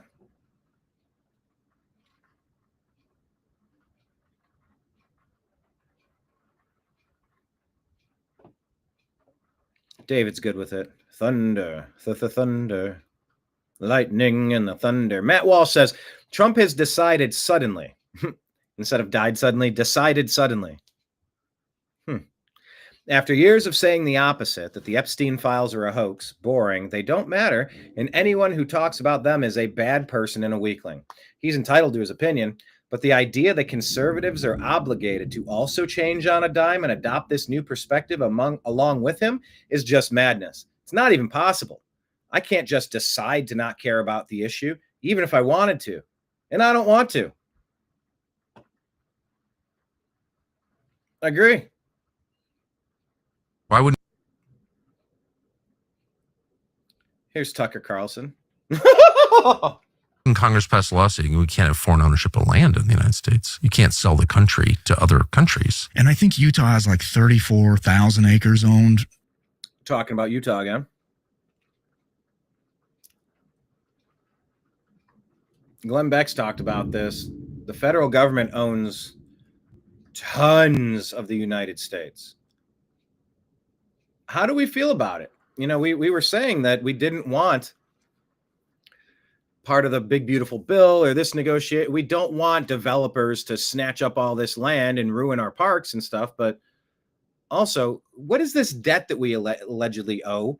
And what would it take to square that away and then set a something into our Bill of Rights, something into our governing documents that says, Congress can't collect a stipend or a salary if they don't this or that. If they spend more money than they have, or if they take on more debt or something. I don't know. Should Americans be using all this land that the federal government allegedly owns? Yes or no? So once again, we're back to Utah. Utah is at the center of the news today for some reason. Braxton McCoy. By the CCP. Canada, I think they're the largest foreign owner of agricultural land, like tillable, in the U.S. Saudi owns a freaking ton of stuff down in Arizona, and they're putting all kinds of guys out of business down there. Like they'll punch. Yeah, you can't go into other nations and just buy their stuff up. So like forcing them to sell and keeping our country for ourselves, like I think that's a good idea. A deep well because they've got money, lower the aquifer, and then the rancher guy, he can't afford 1,000-foot well. So they're saying that they drain the aquifer. That was literally a Mr. Burns thing. They did Mr. Burns slant well drilling company. And you go diagonal and you drink up all of their resources. Yeah, that type of shady stuff needs to be stopped. It just does. They're able to buy up his stuff because now it's dry. I mean, that just seems like a really easy fix. Foreigners don't get to own our country, so pretty happy to have you. You can do whatever. Come on vacation here. You're great. We love you, but you can't own our country, right? Right. Why wouldn't Congress pass a law saying we can't have foreign ownership of land in the United States? You can't sell. Nimbus is back in the scene. Hey, teacher, leave our land alone. All right, James O'Keefe. If we can't get transparency, then we need to be the change that we seek. Talking about Epstein again. We need to have people come to us, sources on the inside, brave people, often speaking out of turn, and we released images. These were images given to us by people in the government, people who don't trust the government. First, we got some images inside the Epstein temple, never before seen. Very strange stuff, including something on the ceiling. We were trying to decipher what that was. Then we got images inside his library. That looked like what was that, Michelangelo's painting where God is reaching out with the fingertips? That's what that looked like. No, Nimbus, don't step on the keyboard, please. Including on his blackboard, strange things, power, deception, various words. Almost as if it was staged. We even got images inside his bedroom. Next to his bed table, there was a phone. On the phone, there was a series of... New York office, Karina, Darren office, Darren cell, Rich office, Mike cell, Anna cell, Patrick cell, Steph cell, STC office, Larry cell, kitchen, G. Okay. Names, Karina, Darren, Rich, Mike. All right, I just went over the list. I wonder if any of these people know what happened with all this. We even were able to find out the names of these people by doing... Juggly? Some research. None of these people had any knowledge about any illegal activity. Bless James O'Keefe. Babylon B says Joe Biden states he absolutely would have approved all of the presidential pardons if he had known about them. Well played. This is the Trump admin memory holing to release Epstein files after promising to release them for months. Sorry. Goodbye. Yeah, we're going to throw the Epstein files down the memory hole. Even though we promised for a couple of months. Does Ben know that y'all posted this? Holy S, the Daily Wire posted this? I bet whoever posted this was personally fired by Shapiro. Anyway. Oh, here's Shane Gillis. You know what? I'm going to read you Here, I'm not gonna play it because ABC, ESPN, Disney is really bad about if I play a couple seconds of this. So I'm gonna read you Shane Gillis's performance yesterday at the ESPYs, ESPN.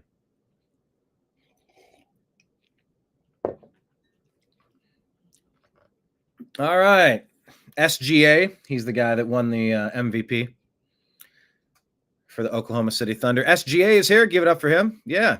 Now everybody sitting around him is in foul trouble. He's been accused of being a free throw merchant that the league just calls phantom fouls, and he won a pretty weak MVP, although they did win the championship this year. Megan Rapinoe couldn't make it tonight. Nice. Wait, we're going to pretend she's a good time? Rapinoe is one of the most woke, insufferable people, but she wasn't there.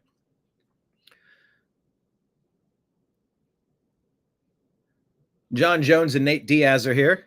I actually had a couple drinks with those guys last night at the hotel, and it was terrifying. He says some of these jokes are more obviously like the winners than others, but it's a big year for the WNBA. I love Caitlin Clark. Yeah, hell yeah. Caitlin Clark, she and I have a lot in common. We're both whites from the Midwest who have nailed a bunch of threes.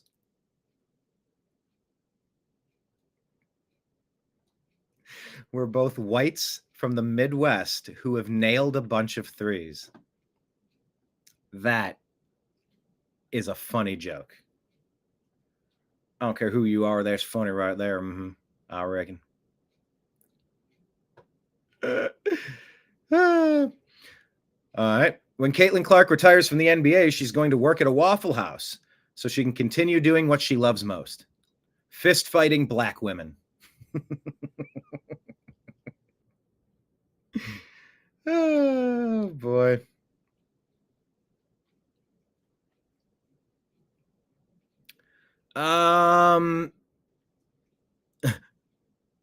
Joe Rogan actually wanted me to be here to host this award show so that I could capture NBA Commissioner Adam Silver because Joe thinks he's an alien.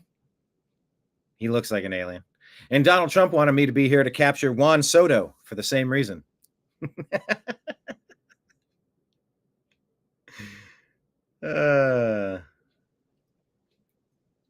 Donald Trump wants to stage a UFC fight on the White House lawn. Last time he staged a fight in D.C., Mike Pence almost died. Actually, there was supposed to be an Epstein joke here, but it got deleted. Must have probably deleted itself, right? Probably never existed, actually. Let's move on as a country and ignore that. Deshaun Watson is here tonight. Don't worry, he came voluntarily this time. Oh, God. God. Travis Hunter won the Heisman Trophy this year. He's the first defensive player since Charles Woodson to win the Heisman. Congratulations, Travis Hunter, winning the Heisman. That's something they can never take away from you. Unless you kill your wife and a waiter, in which case they can take that away from you. That was him redoing the OJ joke from Norm Macdonald 30 years ago. Anyway, I think Shane Gillis did a really good job with the monologue yesterday. Here's just something we shared, felt interesting. If you feel called to lead, it's because someone is already praying for your voice. So hiding only delays the people you're meant to impact. You ever heard something like that? Seems like a good thing to remember.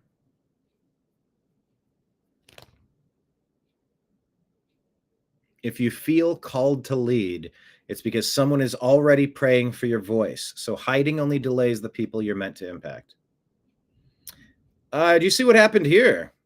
On 42nd Street. Look what they found in this white vehicle here. This van. One van full of piles and piles of gasoline in rags and piles and piles and piles and piles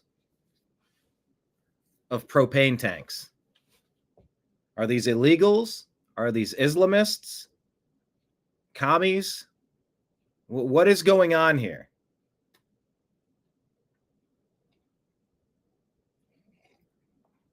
Tens of millions of military-aged males were sent to the West to destabilize each country politically, socially, economically, and culturally. London, Ireland, Spain, and other countries have already fallen. 50 million migrants from 181 countries crossed the Darien Gap and into the southern border in 4 years, enough to eclipse 36 states. 99% are military-aged males. Make no mistake about it, cartels and Islamists are working hand in hand to bring this country to its knees. Stay strapped and prayed up. Look at this. They took all of... If there's a bunch of gasoline, all right, fine. If there's a bunch of kerosene or propane, rather, all right, fine. But why are they together in the back of this? This house from this vehicle, all of this. The guy took off, he got into an accident and he took off.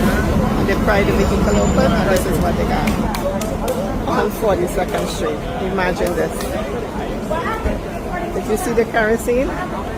This guy was ready to rumble.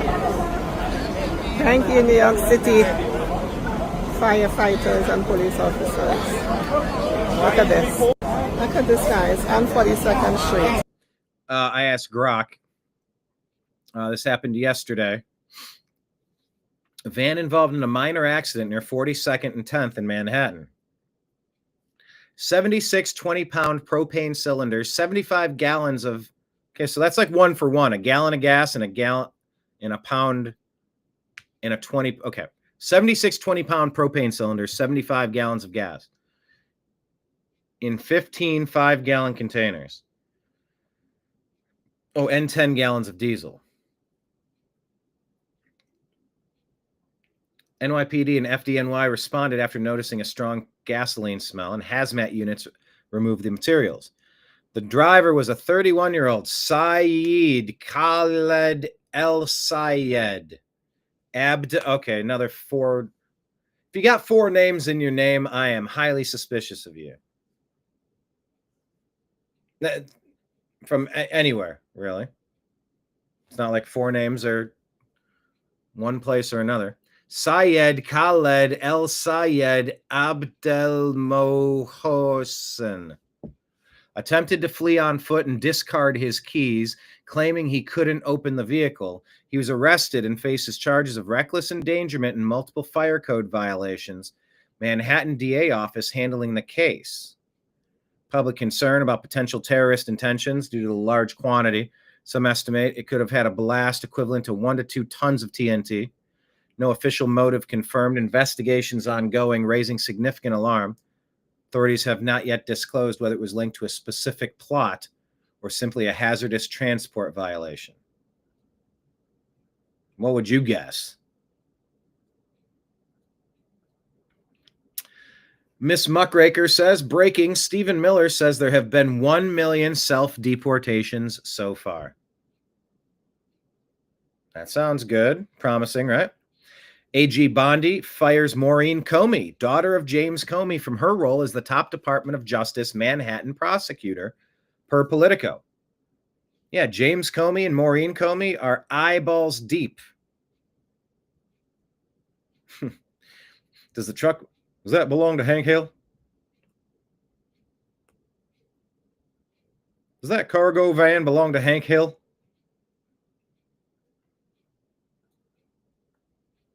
So Maureen Comey's gone, but, you know, did she do enough? Got rid of Epstein and got rid of Diddy, and now we can all just move along. So Maureen Comey, according to Miss Muckraker, a former SDNY prosecutor, worked on major cases, including Jeffrey Epstein, 2019, led prosecution for S trafficking. Epstein died before trial.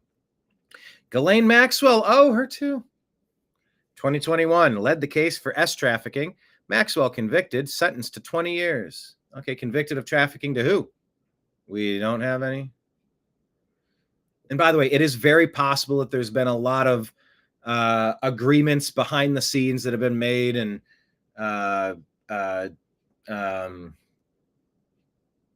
guess settlements, non-legal binding settlements, that if there were victims, maybe they've negotiated and they're just, you know, non-disclosure, and, you know, we're going to keep this under wraps and we want this to go away, and apologizing, not admitting guilt. I don't know.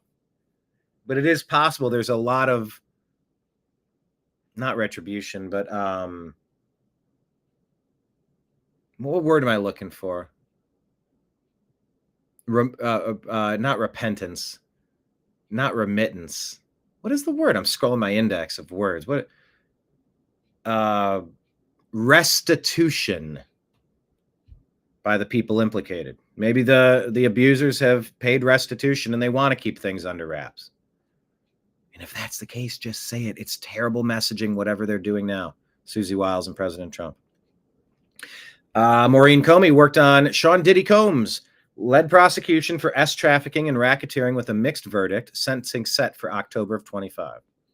Other cases, prosecuted a child P case. I'm sorry, that doesn't sound much better. A pornography case. Gang members, firearm traffickers, Robert Haddon and Natalie Edwards. So that's Maureen Comey, everybody. I've been calling the Democrats the party of 19% for a while. Their approval rate has dropped to 19% per Quinnipiac. That feels about right. Only 1 in 5 people are like gung-ho about that party. They're terrible. Just wish we had more clarity on this Epstein case. Save female sports. The weakest men compete with girls. The weakest minds celebrate it. Fact. Modern feminists are complete idiots because women were gaslit to fear a handmaid's tale, but they're told that it doesn't exist already worldwide. Sharia law putting people in a black blanket to cook in 130-degree sun all day and whooping them if they don't participate. That's not compatible with our Bill of Rights. Radio Genoa this is a screenshot, not a video. Radio Genoa reporting that an Islamic scholar was quoted saying, "We don't want to coexist with different religions. We want to extinguish light of every other religion. We want to dominate entire world and make people submit to Allah. Many Westerners still haven't understood this." That's why you don't just let people in. Oh, they're just immigrants. They want to work just as hard as you. We don't know what's in their hearts and in their minds. We must ask them. And it has to be a process to prove that you're not going to be someone coming in, saying things and believing things and trying to do things like that. No thanks. Denied. I mean, unless you want that. Do you personally want someone that believes those things? No, I'm good.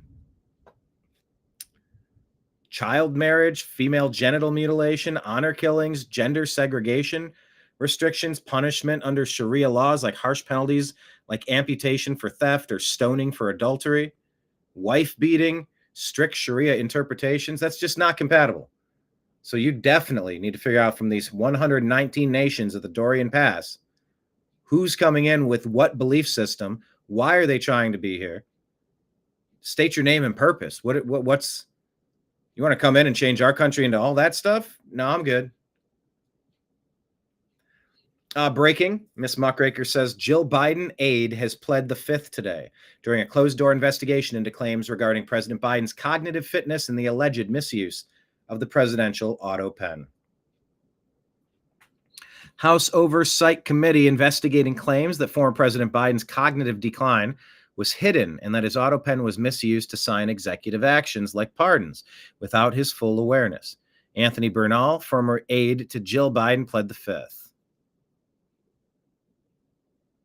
Congress can keep probing. Hi, Nimbus. You want to jump up? 3, 2, 1.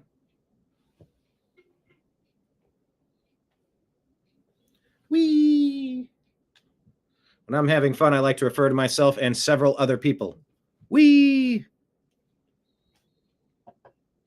Anyway, so we'll keep our eyes peeled on the auto pen investigation. There is now a formal process to replace Federal Chairman Jerome Powell per Treasury Secretary Scott Bessent. Inflation missteps. Critics say Powell underestimated inflation, calling it transitory. Oh, it wasn't underestimated. They lied.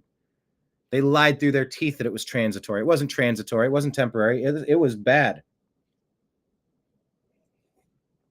His delayed rate hike worsened price spikes and hurt homeowners and retirees. Oh, my interest rate got, I'm not going to get into it, but damn it. We've got to get rid of these stupid interest rates. Like I said before, 1% for overhead.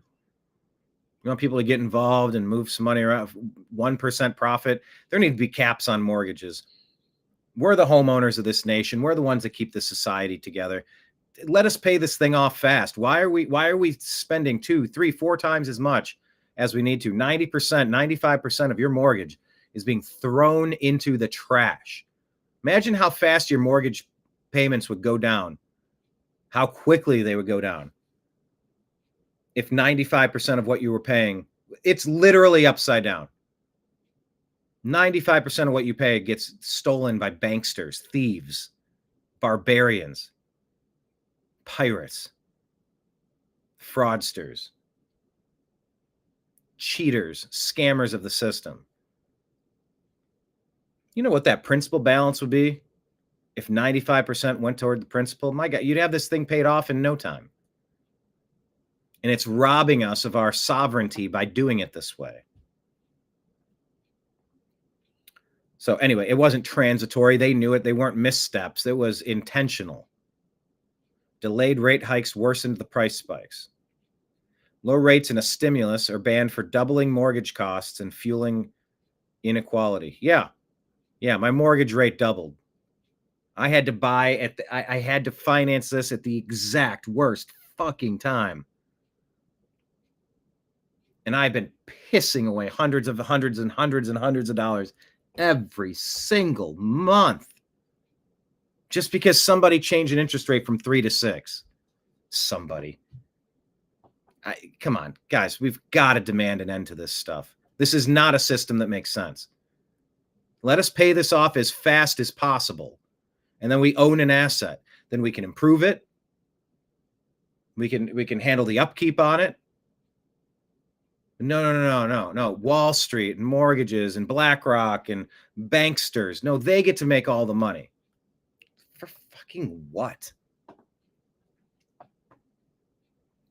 Critics also argue that Jerome Powell of the Federal Reserve private banking cartel, their slow response to inflation and their late rate cuts prolonged economic strain.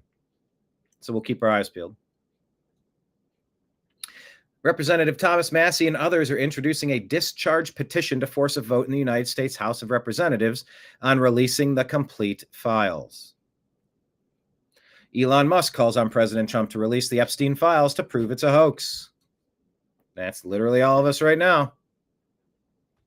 I mean, how is this going to play out? Only 3% of Americans are satisfied with the Trump administration's handling of the Epstein files, per CNN. Does that feel about right? That sort of feels about right. Joe Scarborough actually asking an interesting question here to Jamie Raskin, one of the worst liars in all of Congress. Congressman, you could have gotten that from 21 to 25 when Democrats controlled the DOJ. Why? It was a crisis then. It's a crisis now. Why didn't Democrats call for it from 21 to 25? So, I mean, you'd have to go back and look specifically at particular prosecutorial decisions and what was taking place in terms of the other cases. So I don't know. We could try to reconstruct that record. But the point is that Donald Trump is the one who has led the crusade to say that that Epstein, who was his very close friend, and there's all kinds of pictures of them. Congress. I don't know that close friend is something you can infer from some pictures. Guy who lives in generally the same area, running in generally the same circles, meeting up on occasions. This wasn't Bill Clinton going to the island how many times allegedly? Allegedly. So that's quite the stretch there to make that assumption. But he couldn't answer that question. But I appreciate Scarborough for asking it. Could have got whatever files you wanted from 21 to 25. When the Democrats controlled the DOJ, why didn't Democrats call for the release then? There were other cases going on. I don't know. There are pictures of Trump and Epstein. Okay, dork. Paul Sispula says, in other words, because Democrats are FOS. Elon says, asking you the same question. You could have gotten the Epstein files from 21 to 25 when Democrats controlled the DOJ and you voted for them. No? Why didn't you ask Democrats to release the Epstein files then? Well, shit. That's a fair turn of phrase, huh? Victoria, laughable. Other cases? Perhaps. All the fraudulent cases brought against Trump? These aren't serious people. They don't care about kids. They care about demonizing Trump, much like our country was 2 years ago. Their party is dead.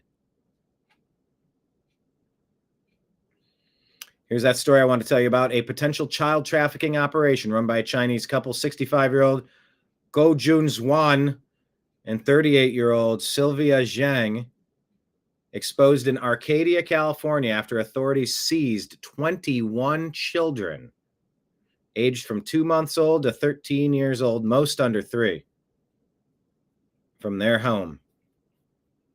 What the heck was going on there? Potential child trafficking. Probe began after a 2-month-old baby brought to a local hospital with a traumatic brain injury.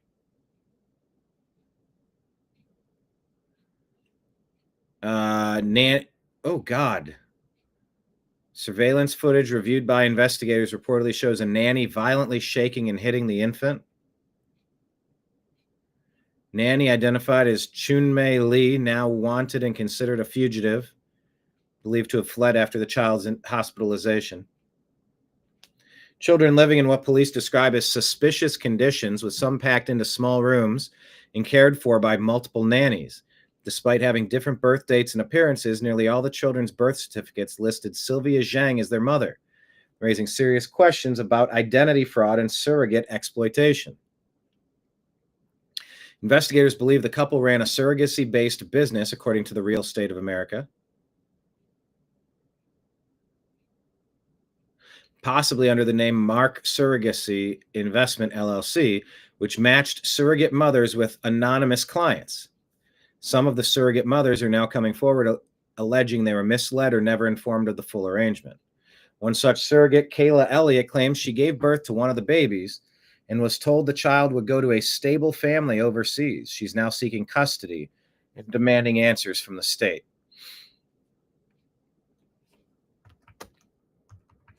And I'm going to type, we need to know just how deep the child abuses run. Have to get to the bottom of this. And that's what's up. When you start looking into these cases, you find story after story, and it just sort of gets worse and worse sometimes. Lots of frustration on the Ghislaine and the Trump. All right, over here on X, Pulte says Jerome Powell spent more money on his office renovations, $2.5 billion, than it took the Cowboys to build an entire stadium. Why is nobody talking about this? Yeah, end the Fed, shall we?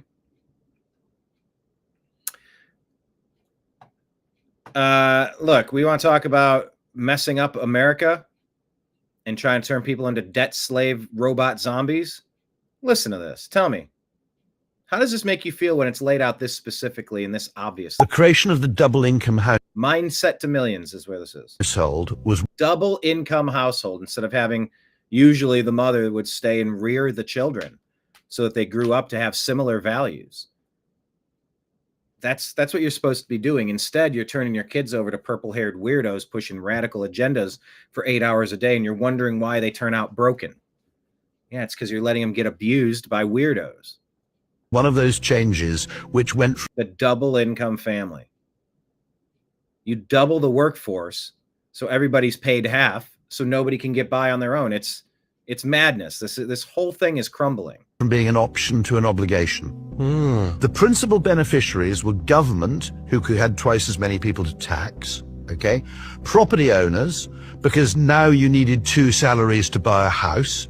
So the option of running a household on one salary basically disappeared, The unit of the household, the family, lost 35 hours of discretionary leisure every week, with no commensurate increase in living standards because the money got soaked up by property prices and by taxation. Yeah, and both people are competing against each other. The husband's literally competing with the wife over the same job, so therefore you get to pay him half. So what really happened here? We took the women out of the child rearing process. You gave them books by Ghislaine Maxwell's father, pushing God knows what propaganda for God knows what reason.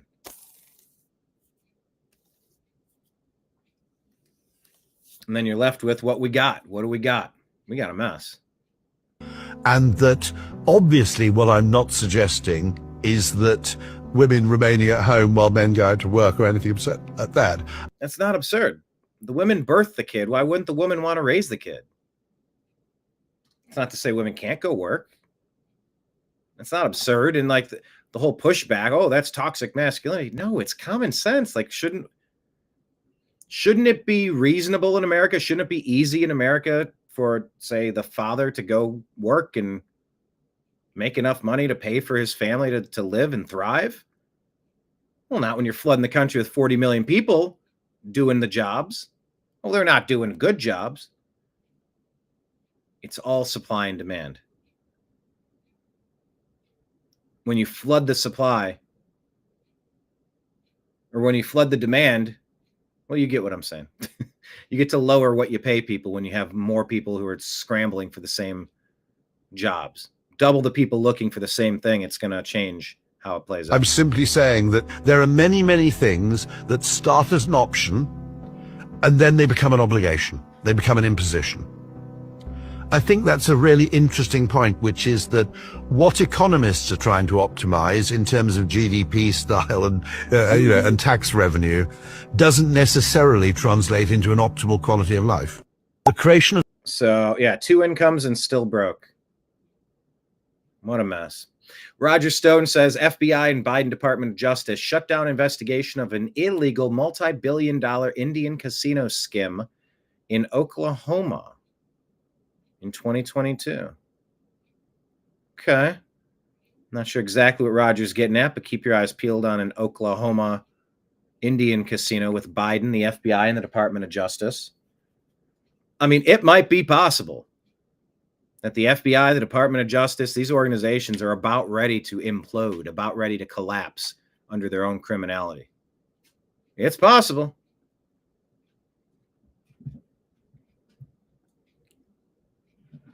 Yeah, I remember I used to have videos where I would play them. And Hello, everybody. BrianEngelman here with the New American Media. I'm pleased as my... Look at Brian. Look at young Brian. Honored to be joined with Jim Marrs. Jim, hello, sir.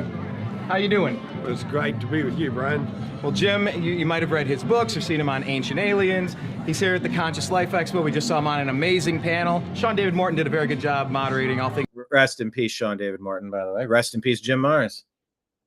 Rest in peace, Jordan Maxwell. Holy shit, the people I've interviewed. I mean, yikes. There's a lot of missing people. There's a lot of people that are, I said earlier about if you look on your high school list, how many people are gone. I mean, shit. I referenced Sean David Morton just passed away last year and Jim Marrs a couple years ago. And same with Jordan Maxwell and so many people I've talked to. That's why it's important to go to these conventions and meet these people and get them on camera, get them talking, put stuff out on the public record and just let it be what it is. Leaving documentation. Babyface Brian. Yeah, I suppose. I've sort of always had a bit of a baby face. Things considered, by the way. But you're going to be presented an award coming up here from the Coast to Coast crew and George Norrie. Can you tell us about that? That's what I understand. I don't know what to tell you other than I'm told it's a Lifetime Achievement Award. Maybe that's just because I've lived a long time. I'm not sure what. Well, the Lifetime Achievement, it started, you said, just the cliff notes for people that might not be as familiar with you, started back in the Texas area, doing some journalism and covering the Kennedy situation when he got assassinated. Can you just kind of catch us up to speed, like how you got the start, just the nutshell? Well, I was in the Dallas area and was already studying to be a journalism student in the university when Kennedy was shot, and the word around Dallas was that there was something else going on. Right. And I just kept at it, and by the mid-'70s, I was teaching a course on the Kennedy assassination at the University of Texas at Arlington, and that just put me on the trail of government conspiracies and cover-ups, and it just kept going.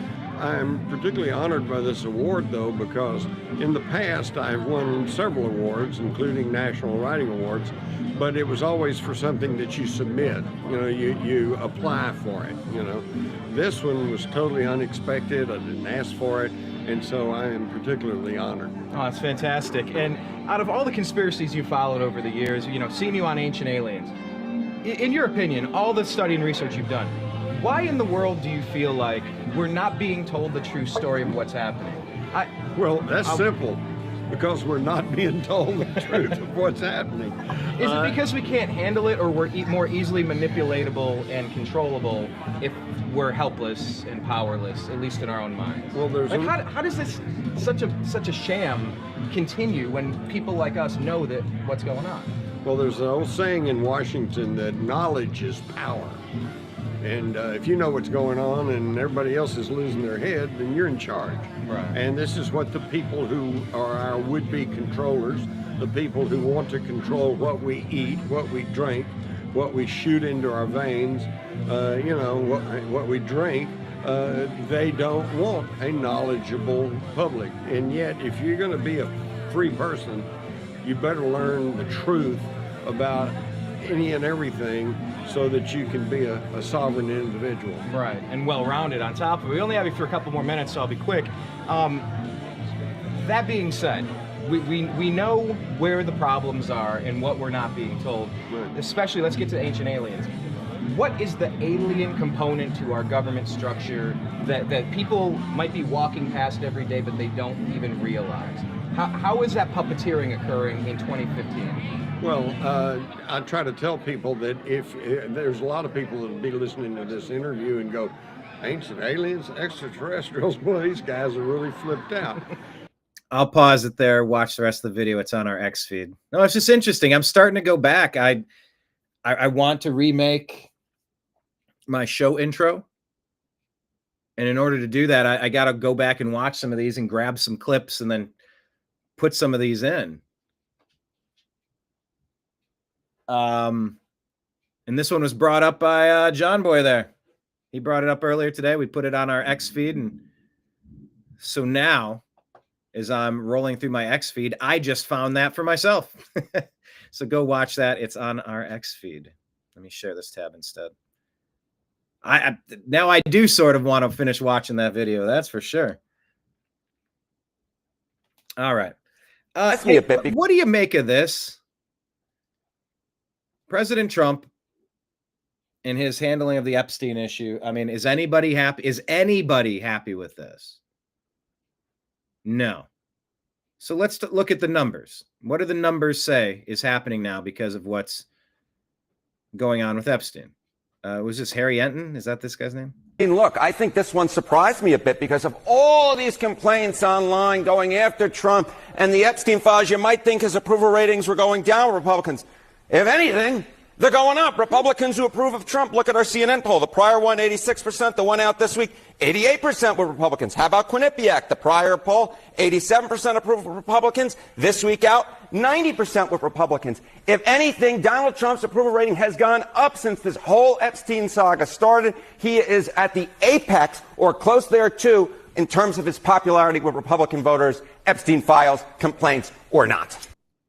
Did anybody have that on their bingo card? Is this real life? His numbers are up after this Epstein stuff. His numbers are up. You just proved that not everything online is real. Yes, in real life. Who knew? Amazing. Twitter and X are not reality. Is there any reason that you can find that this hasn't taken hold and hurt him? Yeah. I mean, on X, all you hear about is the Epstein files. But how about out in the real public? Republicans who said the top issue was Epstein case.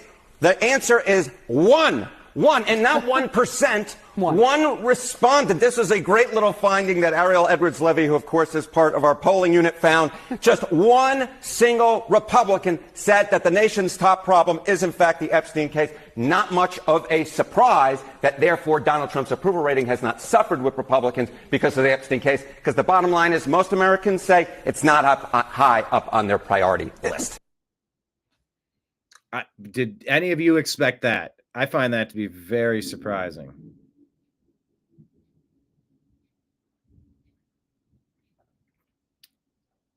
Speaking of surprising, did you see what O'Keefe Media Group put out? I touched on this yesterday, but he's this Johnson & Johnson guy. Dr. Robert Malone, MD, says, drip, drip, drip, drip, the truth gradually comes out.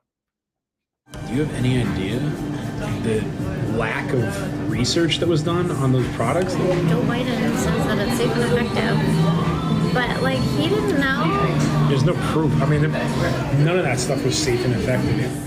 People wanted it. Who gave it to them? It's like, all right, you know what? Cancer patient's going to die anyway. I'm sure somebody's going to get sued for that stuff eventually. Hi, Josh. Are you Josh Rice from Johnson & Johnson? So, yeah. And look, there's culpability to some degree for President Trump for putting it out and campaigning on it and being proud of it.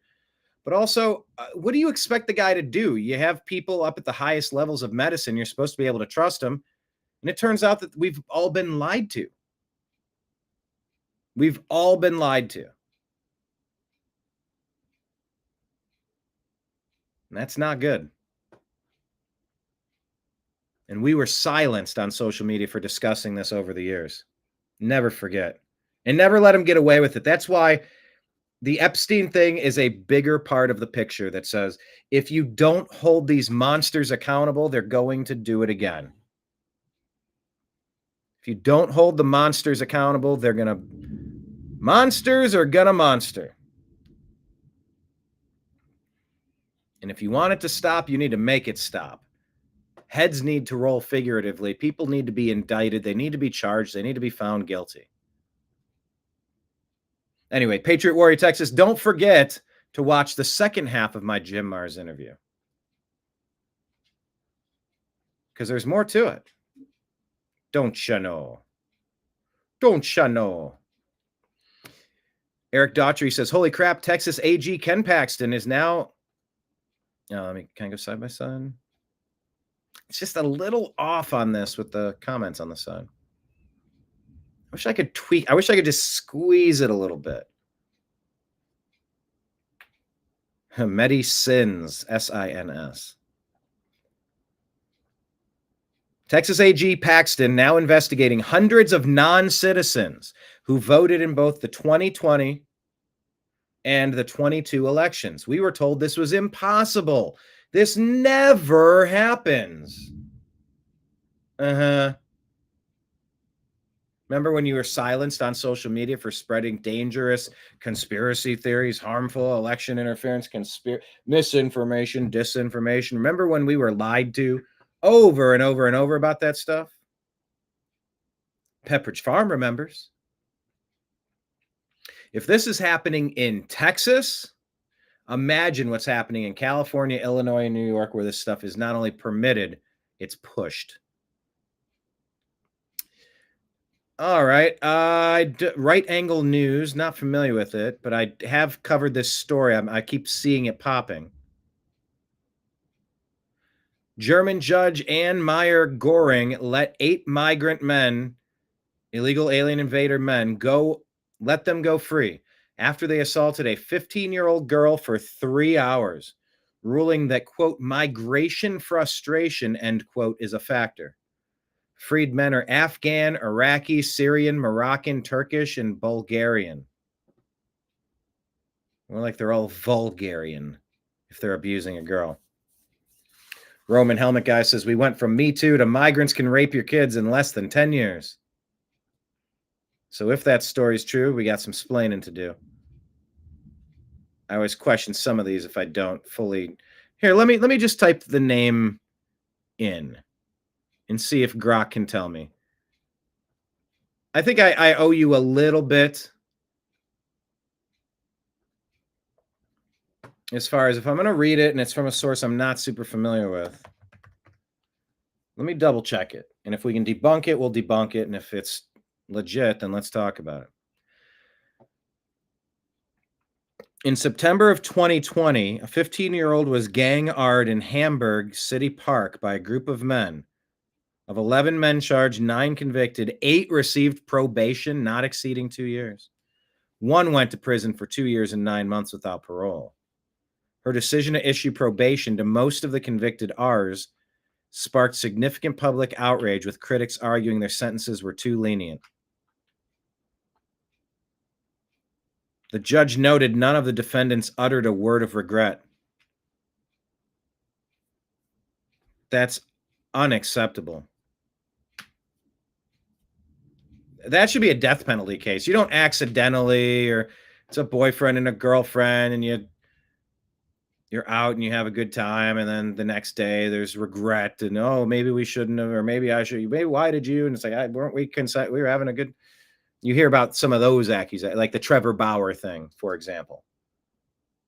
A personal, private, consensual incident turns into something after the fact. It was accused. That's what the Deshaun Watson thing was. Except Watson was mostly consensual with a lot of them, maybe. But then he got creepy with several of them who did not sign up for that, and that's what brought him down. You don't end up in a jackpot, or it gets a little confusing, or it's, he said, she said. When there's 15 people abusing someone in a park for 3 hours, what are we even talking about? This is not human behavior. Would you have any problem strapping them to a chair in Utah once they were found guilty and eliminating that person from ever abusing a 15-year-old ever again? Could you imagine abusing somebody, being pinned down by 14 other people for 3 hours and expecting not to get strapped into a chair in Utah and executed by firing squad after being found guilty by a jury of your peers? I mean, these are not, oh, they had a bad night, or things got heated, or, oh, they had a little too much to drink, and, they made a mistake, but it's out of character.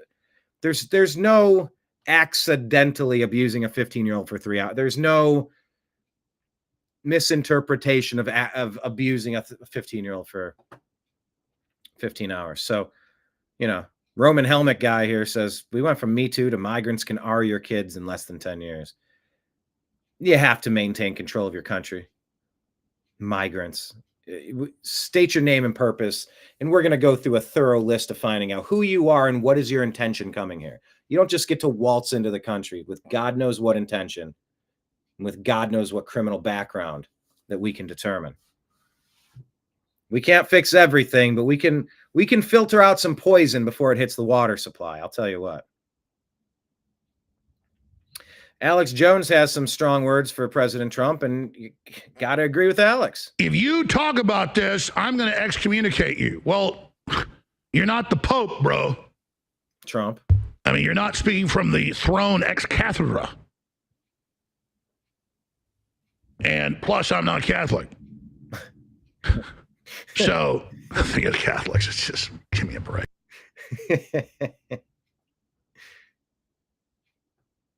Anyone who disagrees with anything I say is banished from my cult. Yeah. Anyone who disagrees with anything I say is banished. And I'm not saying Trump land is a cult. The Democrats are the cult of hating reason and logic and common sense. And then there is this picture that Trump tweeted out when the Pope position was available. But when Trump starts behaving like that, it starts getting into cult territory. And I bet, since I talked in the first hour and said I'm not in this cult, if that's what it's turning into, I bet there's already news articles about it. But I went on to say Trump is not a cult yet, but behavior like this starts going down that road. But I guarantee if it's not out now, it'll be out in the next hour. And it'll be, Jones says he's left the Trump cult. Nope, never was in the cult. Not saying it's a cult, but this is starting to become cult-like language. Watch, it'll be those exact headlines. I just know how they operate. because it's formulaic. These people are followers. These globalists are repeaters. They're minions. They have boilerplates. It's like TV dinners. There's only like 8 or 9 different things you can get. Got the turkey and gravy, the roast beef and gravy. You got the chicken tortellini. You've got the meatloaf. All right, come on. I mean, this is not a, I know a globalist thing when I see it. I know a talking point. It's not like going to grandma's and every dinner's different. And so that's their fault. They think I've got enough pull to turn people against Trump by misrepresenting what I've said. I'm trying to save Trump. Because this rollout has been atrocious. Shame on Susie Wiles. Shame on President Trump. Whatever they're trying to do, this ain't it. It ain't working. Here's CNN breaking down Comey's daughter getting fired. If your dad is doing what her dad did, and then you can't get a P. Diddy conviction, I think you ought to get fired. Wait, hold on. Wait, fired. but let me hold on. We're gonna Pathetic was bringing Ben, Flynn into the Ben, I want room to entrap Ben, him. let me ask That is you. pathetic. Ben, let me ask you about that for a second, because I mean, you said it, so let's explore it. Her dad is doing what exactly? Her dad is a guy that constantly was going after Donald Trump with things that we now know are lies and entrapping people. So how many years ago was that? It's his whole Let him life finish his story. thought. You're going to ask him. No. How many years ago was it? Well, that James Comey was in a position to of do power? a position He was in a of power. position of power until he got fired by Donald Trump. Okay, So almost he's absolutely incompetent. And he still has those connections. Almost a decade ago. Okay, so we're talking 8 years now. So there's that. The second thing is you're saying There is that. And he placed his daughter into that position so that she could be an ongoing asset. So his influence is funneled through her. She's his surrogate. It's continuation. No. You don't get to dismiss this lady with the big forehead. You don't get to dismiss this like it's not happening because it was many years ago. No. We're not doing that. Nope. It's not how this works. You didn't just win a point there as much as you think you did. Suggesting that because a jury decided that they were not going to completely prosecute P. Diddy, she is all of a sudden a terrible attorney. Is that the suggestion? Not good. Oh, wait. So she convicted Jeffrey Epstein, Ghislaine Maxwell, Robert Menendez. She convicted P. Diddy, just not on every single charge, and she is not good. I don't know. How hard is that? All I'm saying is I don't give credit for people doing an average job. Let him answer the question you're asking and just steamrolling him. Shut up, lady. The guy's got gold bars in his jackets in his house. You should be able to get that conviction. I didn't even go to law school, and I think I could get that conviction. Hey, there's gold bars in the guy's jackets in his closet. Ben, I don't know what kind of lawyer she is. I'm not an Menendez, expert. though, it's not like a Ben does, case. but I'm We just agree on saying that like an honest, like let's be honest, right? Like for just 1 second, let's be honest. Are we really going to say that because she attempted to prosecute someone who, let's be honest, probably should have been prosecuted and did not win a complete conviction, that's the reason you're going to say she's bad, or is that just a political talking point? No, So Comey's gone. Is that addition by subtraction? Yeah, that was Ben Ferguson on James Comey's daughter. If your dad is doing what her dad did and you can't get a P. Diddy conviction, then you ought to get fired. Isabella Maria De Luca says in 2000, England and Wales reported 7,800 Rs. That's abuse of women. In 2024, that number skyrocketed. I did this yesterday, 10 times.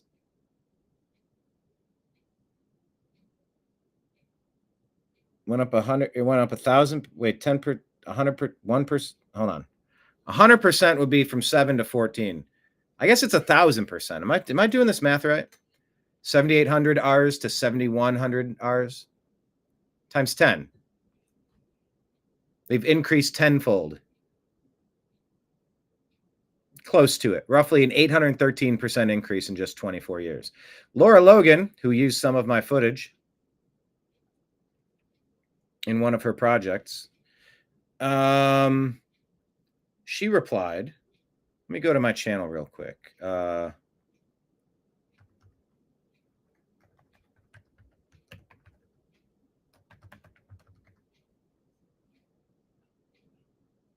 Where do I see my YouTube studio?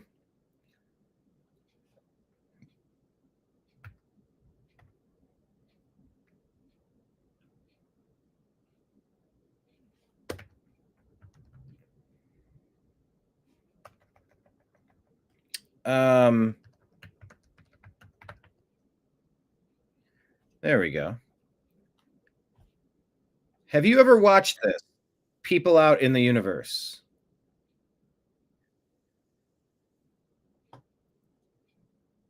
Hang on. Yeah, Laura Logan used some of my footage from when I was out at this event.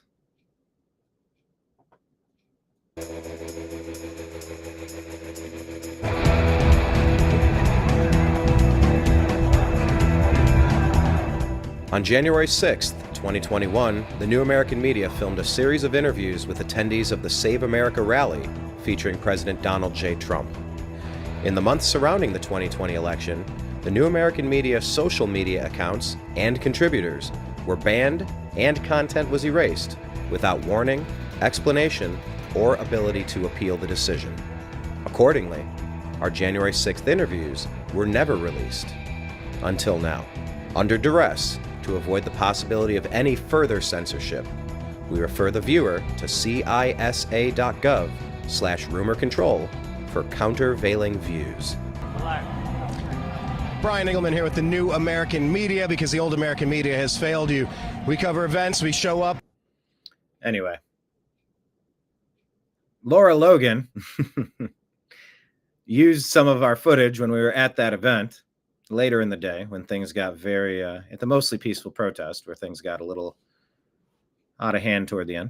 Laura Logan reminds us that R is a weapon of war. All those R's in England and Wales skyrocketing tenfold. 813%. Laura says that rape is a weapon of war. Never forget that. Laura was assaulted. I think she was raped when her camera lights went down. I think she was with CNN at the time, and she was in some Islamist country in some middle of some event, and the lights went down, and she got absolutely. I don't know the specifics, but it's not good. But Laura says rape is a weapon of war. Never forget that. It's a weapon designed to dilute bloodlines and culture. Yeah, she did some projects, and she ended up using some of my footage from January 6th. And she's right on that point. Benny Johnson asked Trump's EPA administrator why the federal government is allowed to control the weather. Is God not good enough? Lee Zeldin said weather modification is real. It's something the U.S. government has acknowledged for a long time. It goes back many decades with history of government funding, but if they're just going to try and play God, I have a problem with that. They believe we should be combating global warming by deflecting sun rays off of the earth using clouds. What you do in a controlled environment is one thing. Releasing sulfur dioxide into the environment and giving the middle finger to the American public is something we should all have a problem with. Massive respect to this EPA administrator, Lee Zeldin, for his transparency and honesty on this controversial topic, just giving the facts to American people. Watch that interview. 4 current and former Louisiana police officers, along with a Louisiana businessman, reportedly worked together to provide fake U visas for illegal alien invaders, falsely claiming they were victims of crimes in order to receive payments. Huge U.S. immigration scheme uncovered. No one's above the law. Those who violate immigration laws must be held accountable. Anyone who received one of their visas must be investigated to determine if they've received the visa fraudulently.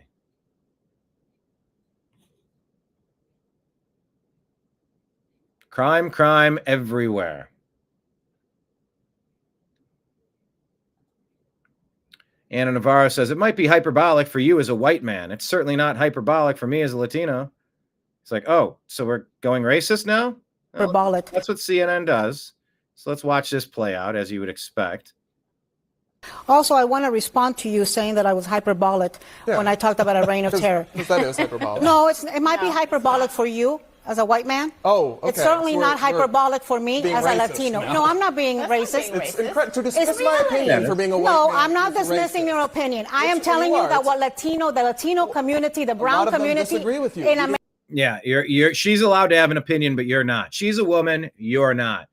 She's not white, you are. You're not brown, she is. You're not, you sit down, shut up. That is the core of racism. That's the core of the DEI movement. It's the core of what Obama and his ilk have been pushing through media and education for 16 years. We've had enough of it.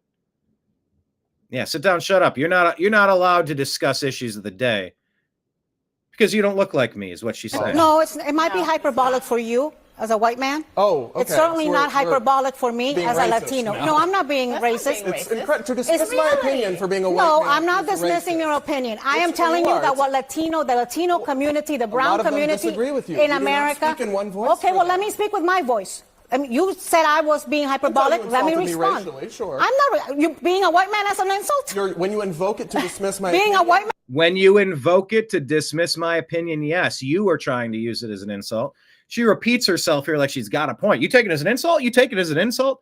Repeating yourself doesn't make you smart. Like, you sound really stupid here trying to make this point. Like, her making this point, you take it as an insult. You take it as an insult. She's showing you her two colors as loudly as possible. This is a very vile lady. And as an insult? When you invoke it, do you think Latinos are living under circumstances that other people may not be right now in this country? We're about to have a whole conversation about that very thing. But I just want to make a point that, Brad, all she's saying is that her view of the situation is different from yours. No, that's not all she's saying. She's dismissing your opinion because you're a lowly white man. I don't think that's an insult. She basically said I'm wrong because I'm a white man. She just said I see it. I see it. Yeah, roll the clip back. She said I see it differently from you, which is not an insult. It's not, and it's also not a racial insult. It's also not an explanation why. It's not racial insult. Like, that's exactly what it was. It's sit down, shut up, whitey. Also not a racial insult. It's also not an explanation why I'm wrong. We have a lot. Yeah, and it's also not an explanation why he's wrong. That's more to discuss on this very topic, so we'll have some time in the. That is hyperbolic. No, it might be hyperbolic for you as a white man. Oh, okay. It's certainly not hyperbolic for me as a Latino. No, I'm not being racist. It's incredible. Yeah. Oh, Deb, like a drive-in movie. No, that's not. I guess I started it, right? I guess I was mean first, but I keep watching her clips, and she's attractive lady, but yeah, I mean, it's a airport landing strip up there. Not like, I mean, I got quite a forehead too, but I don't know. I guess I started that. My bad. But yeah, trying to dismiss this guy's opinion for being a white man is racist. So, American Academy of Pediatrics saying pediatricians don't profit off of vaccines. In fact, most pediatricians either break even or lose money when they offer them. Mary Tally Bowden, MD, says, yeah, if I had vaccinated the 6,000 patients I treated for COVID, I would have made $1.5 million under Blue Cross's incentive program. So stop lying. You are a long-time employee. All right, talk about the forehead police here. I don't want to keep doing that. I don't want to be mean. It was just something we were talking about. Now I'm thinking about it, and it's just, I'm just a little aware of it these days. Anyway, Bath and Body Works, Todd Starnes says, has fired a lot. And that's what I do with voices too. When I hear a voice, I just repeat the voice. Hold on, Lake Leon, you bet she tucks? Wait, which one? The Anna Navarro or the other lady, the moderator? Oh no, I hope I didn't. All right, Todd Starnes reports Bath and Body Works has fired a longtime manager who refused to call a female employee by male pronouns. And now First Liberty is representing the ex-manager. Interesting case to keep your eye on. Peter McCullough, Dr. McCullough, talking about saying he has evidence from multiple sources that the code from a couple of these companies who put out the vax is reverse transcribed and inserted into human DNA, almost as if like you're carrying around a genome that's essentially a stamp that says the company names. Wow. Big claim. All right, here, agree or disagree. This isn't remotely compatible with the Bill of Rights in Western society like America. All right. Here's the question. Do you agree or disagree?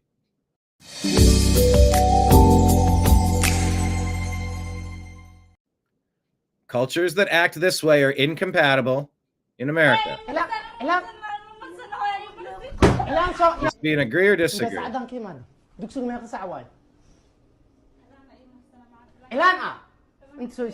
New neighbors? How would we feel about this? Neo Berg here, if this is accurately transcribed, says, sisters, cover your hair fully. No strands should show. This is proper hijab in Islam. And this is the ideology that the entire Western left is fawning over. It's incomprehensible. So agree or disagree that this is incompatible in the United States. How does this clip make you feel? Is this a skit or is this real? It doesn't appear to be. I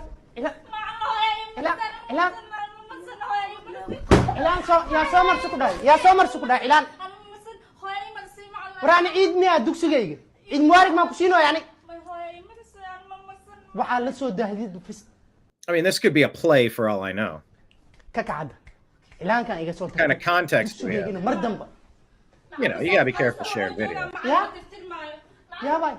Seems like they're acting.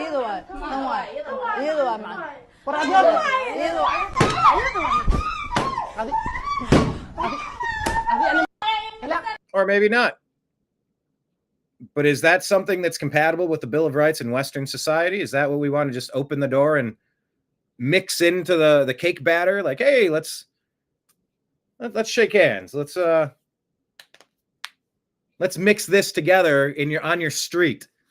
Would you like this in your neighborhood? Would you like completely incompatible ideals? You know. Not all cultures are the same, and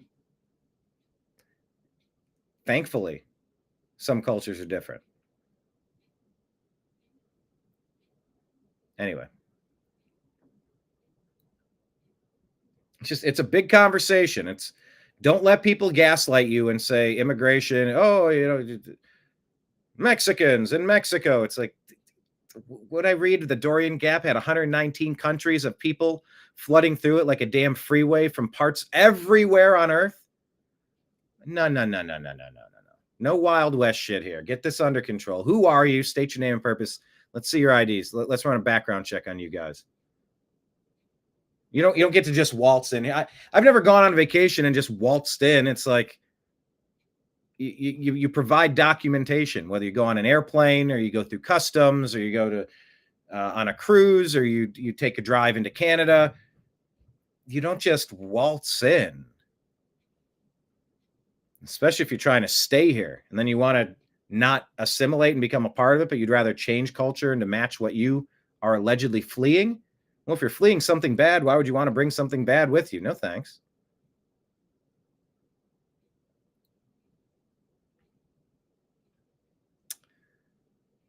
Look at this. Second time now. One on CNN. Paul Cispula says Representative Pramila Jayapal, Democrat of Washington, that's where she's from, asked why she didn't bring up the Epstein issue under Joe Biden. And this lady on the left is one of the worst in all of media. If you see such a need to investigate this, why didn't you raise it during the Biden administration? I mean, we couldn't find that you made any public comments about Epstein in previous administrations.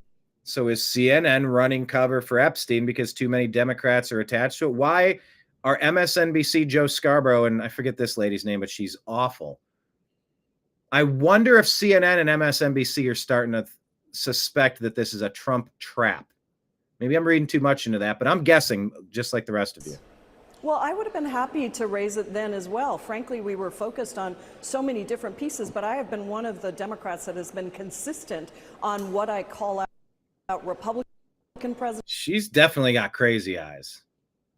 For and Democratic the Jayapal presidents for, whether it is FISA, reforms that we need, whatever it has been, I've been pretty consistent. War powers, I've criticized Joe Biden just as I'm criticizing Donald Trump. I think transparency is not something that should happen only when you have a Republican president. It is something that we need for both Democratic and Republican presidents. So then why didn't you call for more transparency earlier? That was a big filibuster. During the Biden administration. I'm just trying to better understand why you are so intent now on calling for this.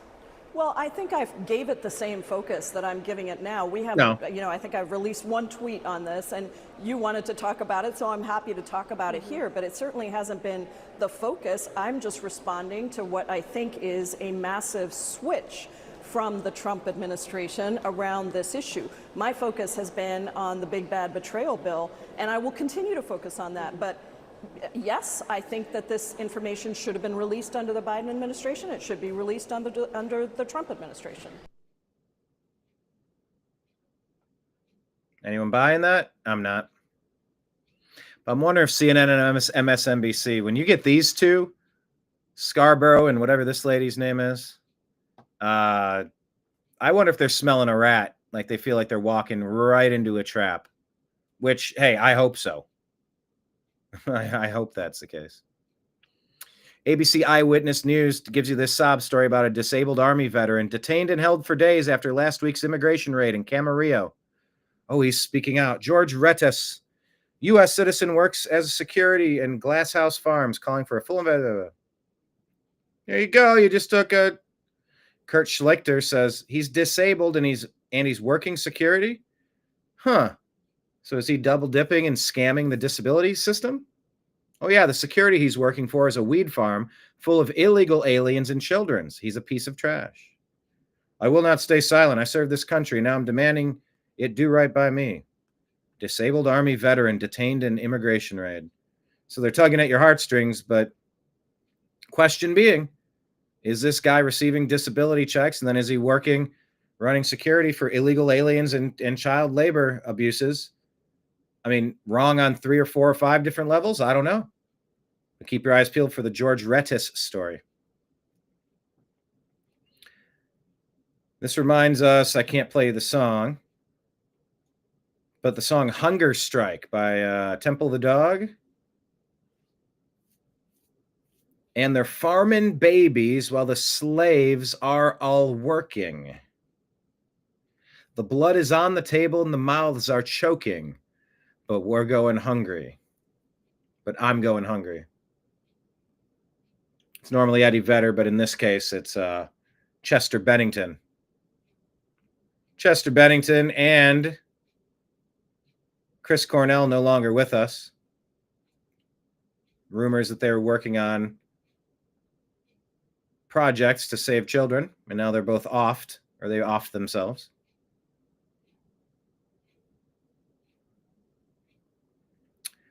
Listen to this story about what happened to ICE. So a Honduran national is now facing federal charges after allegedly dragging an ICE officer with his car during an attempted arrest in Oklahoma. The agent suffered multiple injuries, including a possible brain injury after being dragged nearly 230 feet.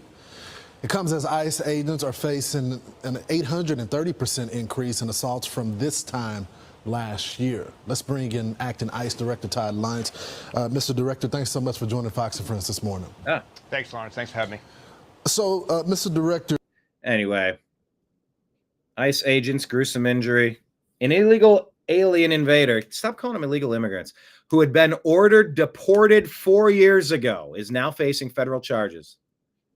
Already ordered to be deported, won't leave.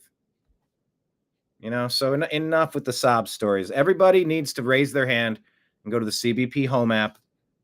Identify yourself. Go out, take the free flight, reset, get the criminal background check running, see what we can see here. We have to figure out who's here up to no good. It's a flashing 5-alarm fire security breach of our nation. Here's a little bit more on that story. The couple in a California castle investigates a case of child abuse that could lead to a wider investigation tonight It involves 21 children, all linked to the same couple in Arcadia. Eyewitness News reporter Rob Hayes live with the details. Rob? Yeah, Mark, 21 children all living inside this house. 21 kids. That's child trafficking. Question is, are these illegal aliens or are they residents? Or are they citizens, rather? All of them from surrogate moms. 17 of them were 3 years old or younger. Now, we tried to talk to the folks who live here, but the front gate's been locked all day. That didn't stop the police from getting in, though. It's a house that looks like a castle, but it's under investigation for being a possible factory, a baby factory. We believe that it extended beyond our city and into possibly other parts of the country and maybe internationally. Arcadia police stumbled upon this house on Camino Real Avenue while investigating a child abuse case, a 2-month-old suffering a traumatic head injury. After getting a search warrant, detectives seized security cameras from inside the home and made some alarming discoveries. We discovered numerous children, 15 children to be specific, ranging in ages from 2 months old to 13 years old. Many of the children were birthed through surrogacy, and then the male and female at the residence took legal guardianship of those kids. 6 other kids, investigators say, had been moved to other homes. All 21 of the kids confirmed to be the children of this couple. 65-year-old No, wait, they're saying they're confirmed to be the kids of this couple? Oh, I guess. John Shen and 38-year-old Sylvia Zhang. They were arrested for felony child endangerment but later released. Police have also issued an arrest warrant for their nanny, 56-year-old Chun Mei Lee. Investigators say after looking at the surveillance video, she is the main suspect in the child abuse case and is still on the loose. The discipline, both verbally and physical, was severe to the point where, again, it supported the beliefs that child abuse was occurring inside the home. So, you know, it's fair and reasonable to want to know who's in your country and what they're up to. Look at this crap that's going on.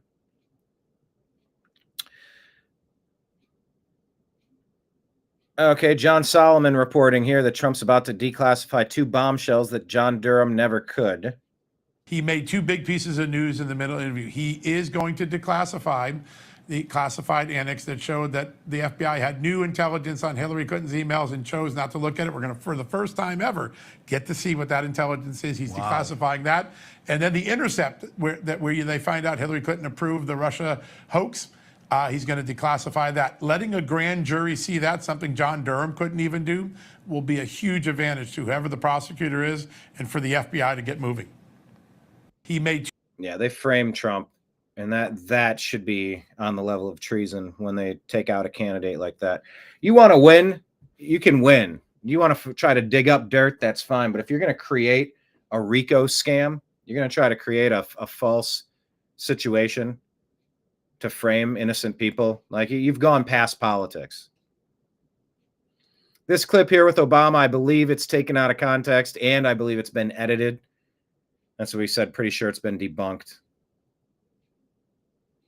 I asked Grok. I don't know when we asked Grok if the clip was edited. I don't know when Grok replies or when it doesn't. I keep trying to work with it. Janine Pirro says the president legally removed 3 board members of the Corporation for Public Broadcasting. They sued to stay. Then the court ruled against them, and yet they ignored the court decision and stayed. It's time for them to go. There's a lot of this going on. Tommy Robinson, who is, some say, a political prisoner in his own country because he's speaking out about the invasion of his country. Ass down. Do not move. Yeah, you try running. Says that this video is another Muhammad arriving. Is that his name, or they're just saying all of them? I don't know. Arriving from Pakistan, straight trying to abuse an 11-year-old girl because age doesn't matter to him, he says. And I'll put you on the deck. Roisin, my daughter was attacked by one of your do you come and hold this? Over fucking pizza. You skanky little fucker. Phone the police, get the police here, because this one's going to be a bit of pain. I don't care. You're not sorry? No, we don't give a shit if you're sorry, mate. I'm sorry about this. Right, what are you here to meet this child for? I don't know, sir. She said we'll just meet up. No, you're the one who initiated the meet, not the child. We've got all the evidence. We've got everything. We've got every message you've sent. We've got screenshotted. I'm so sorry about this. I don't care if you're... So this is Great Britain, and somebody from Pakistan came in to abuse a kid. Sorry, too fucking late. You're sorry? You've been caught. You're sorry you've been caught arranging to meet a child for sex, which is rape. Okay, And I don't know the context of this. You can watch the rest of it if you want. And yeah, some of these could be skits and some of these could be reenactments, and I don't know. But there's a lot of this happening. And if you can identify anyone like this, if this is accurate and if this person was trying to abuse a little kid, well, you know, that's why everybody has to go through the front door and not just sneak in, get released by Obama, Biden, Harris, and then just slip into the country and never seen again until they pop up abusing Americans. No, that's not the process. That's never made sense. We never signed off on that. That's never been okay. And it's not just about people from Pakistan or Mexico or any country on the map. Throw a dart. It doesn't matter what country. I want them all to be screened. Okay? It's pretty basic. Pretty basic. Mario Knopfel here says Dan Bongino said here in 23, Clinton was on Epstein's jet with obviously not of age girls. He says, I get a call 4 years ago from a friend, legit no-nonsense guy. Gets sent on a temporary assignment once with the William Clinton detail. And he says, Dan, I got to share this with someone. He says, I go on a plane and Clinton gets on the plane with this guy. And it turns out the guy's Epstein. He says there's these girls who are obviously not of age who are on this plane. They're clearly young. These clearly aren't women. They're just little girls. And he says, I see Clinton might disappear into the back with them. I don't know what happened. I'm not saying what happened because all I know is he disappeared and these girls were back there. And he says they landed the next stop. He goes up to the boss on the detail and he says, I ain't getting back up on this plane because he's not used to whatever Clinton was up to. He says, whatever just happened back there, I don't want any piece of it. You know, they sent him home. They sent that guy home from a Timcast interview. Elon asks, what's your best guess of where the video and pictures Epstein took of the R's are located right now? Where should we look and who should we ask? Valerie reminds us, Bayer removed glyphosate from U.S. residential products to slow down the cancer lawsuits, but then they replaced glyphosate with Diquat, which is 200 times more chronically toxic than the glyphosate version. Oh my God. Not sure if that's true, but look into Diquat. Diquat. Carcinogen, increasing Parkinson's disease and pets 126%. Banned in the EU, UK, and China. I'd like to see Bobby Kennedy work to ban some of these poison pesticides. Roger Stone asking Shifty Schiff, Pencil Neck Adam Schiff, what are you hiding to release? It's time to release the Standard Hotel records. You know about the Standard Hotel and Shifty Schiff? On that previous video a few back, it looks like a dramatization. It sort of did. I can't tell. And I don't want to insult people if they're legitimately terrified. And I'm marginalizing and minimizing what I think I'm seeing. I'm just reacting to it. And just on a visceral, I'm trying to determine what I'm watching. Good luck with that. That's going to be one of the most, discernment is going to be one of the most important traits that we develop over the next decade. The advent of AI videos and things that we can't quite trust. It's going to be pretty important that we have a game plan of how we discern the stuff we're watching. So just because I share something doesn't mean I believe it to be true. I'm purporting it to be true. I want you to do anything because I'm showing, like, we're just talking. We're scrolling and talking about the things together. That's all anyone should ever take from this. We're trying to unpack the news together.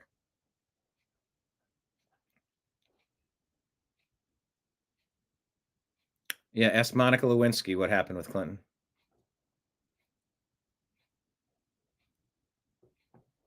Roger Stone also asks Schiff to say, while you're at it, make public the, quote, more than circumstantial evidence of Russian collusion regarding the 2016 Trump campaign that he claimed to have. Yeah. Because Schiff is saying, what are you hiding, Donald? Time to release the Epstein files. They've all jumped on it. And if this isn't a trap, this is a terrible way to handle things. Marjorie Taylor Greene introduced the Clear Skies Act to ban geoengineering and weather modification. No more spraying chemicals in our skies. Thank you. It's time to end this dangerous and regulated practice, she says. In 2019, Gavin Newsom had a $13.8 billion surplus. And in 25, he has a $46.8 billion deficit. Pissed away $60 billion, mostly on illegals and money laundering, in Sherry's opinion here. No one can accomplish that type of destruction unless it's intentional. I don't know if those numbers are accurate, but I think he's gone from a huge surplus to a huge deficit. Quote here that I'm not entirely believing, but it makes sense. Nobody believes in that guy, Newsom. He's an effing con man. Well, if Joe didn't actually say, because I don't know, something about the Fox News logo and this quote here, something looks a little like photocopy of a photocopy, not too sharp. If he didn't say it, I'll say it. Nobody believes in Gavin Newsom. That guy's a fucking con man. I'll say it. Representative Kevin Kiley in California says they learned criminals who used tire spikes on Border Patrol vehicles carried them in bags with the CHIRLA logo. That's the nonprofit that got $34 million in public funding and then instigated the LA riots. His bill, the No Tax Dollars for Riots Act, will end this funding. That sounds good. Chanel Ryan on OAN says, what could possibly go wrong? Microsoft has been using engineers in China to run the DOD computer systems for 10 years. Oh, God. Microsoft says they told DOD all about it. Pentagon top brass seem to have no idea. And they say the story gets worse the more that you dig. Okay. Oh, this is the video. Lots of different earlier, but I didn't have the video. So let's listen in his own words. David Atherton reporting this. Don't know the context of this interview or who this guy. Allah is not shy of. In his words, let's listen. Allah is not shy of the truth. We don't say that Islam is here to live, to coexist with lots of different religions and all of us can just hold hands and be friends. This religion was sent to dominate the world. It was sent to be superior, to extinguish the light of every other religion and to be superior to it. Islamist supremacist. But we're not shy to say it, and we don't find that to be something that we should be shy to say, that this religion has been sent to dominate. And the religion that he says has been sent to dominate, people say it's a political ideology that masquerades as a religion. I don't know if that's a fair assessment or not, but it's said quite often.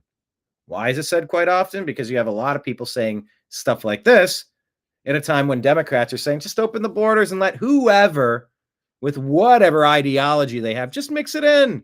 Just mix it together in our melting pot. It'll all work out. Huh? No, I don't want to be dominated. Thank you very much. To wipe out, to take out every other religion, to eclipse it, to be superior to it, to have the people leave every religion and to accept Islam. And if that requires fighting to achieve it, then it requires fighting to achieve it. Because the greatest purpose for which jihad was legislated is to make the word of Allah the highest and the word of those who disbelieve the lowest. Allah. There you go. So I don't know the context, but that was the video of what I shared earlier. Seems to corroborate what was being purported in that video. All right. Did you hear the story about, here you go. Anthony Bernal, who's known as Jill Biden's work husband, weird. During the deposition, he couldn't answer a single question, according to Congressman Byron Donalds. He refused to read his own statement, called it corruption at the highest level. Joe was not in charge of his own administration. Every order, bill, and memo is null and void. The Democrats can't hide from this. We must subpoena all Biden staff. Dr. Jill Biden must be called to testify, and Kamala Harris must be called to testify. I agree. It was a fraudulent, propped up puppet regime that may have been illegally installed in 2020. Carrie Mullis, PhD, biochemist, and Nobel Prize winner for PCR tests, and the discovery of that, he stopped breathing a few weeks before they declared the scheme of the century pandemic, and he had a few choice words for Dr. Science. It's an 8-minute clip. You should watch this one. Diligent Denizen says, breaking, AG Bondi just fired New York Fed prosecutor Maureen Comey Look at how miserable she looks. Sunken face, droopy eyes. She looks like the Scream mask. Once again, I'm not trying to do this to be an asshole. I'm just how you sound, how you look, how you body language. Like I know I'm trying. I always notice these things first. Now, of course, they picked one particular photo. Anybody could be mid-sentence looking.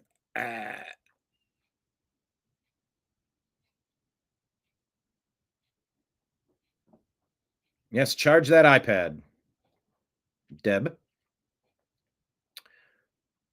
So they fired her, looking, I mean, just ragged and haggard. She was responsible for prosecuting Epstein and Ghislaine Maxwell. Owen Schroyer from InfoWars says, in other words, she was fired after the cover-ups. Her job is done. That's one way to look at it.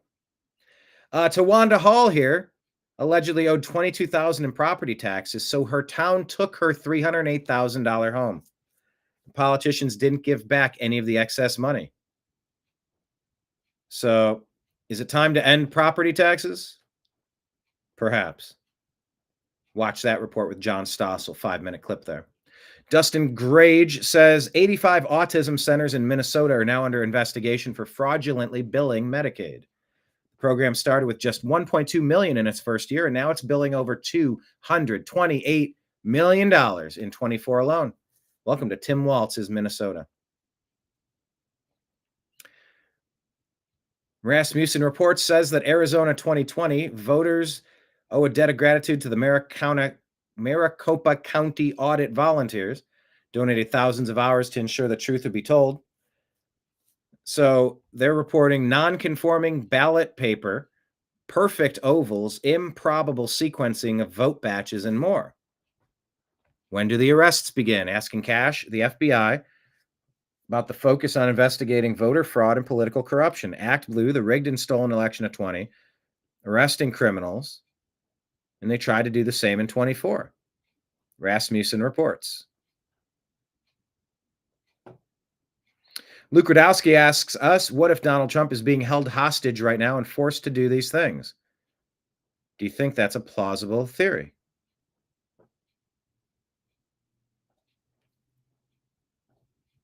Or this says, what if he's just fed up with Epstein overshadowing all the good things his admin is accomplishing after working like a dog for the American people?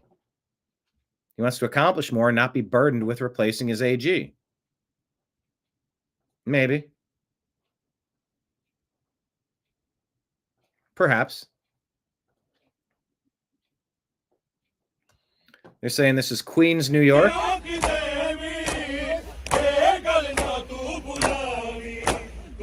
What if your street turned into this?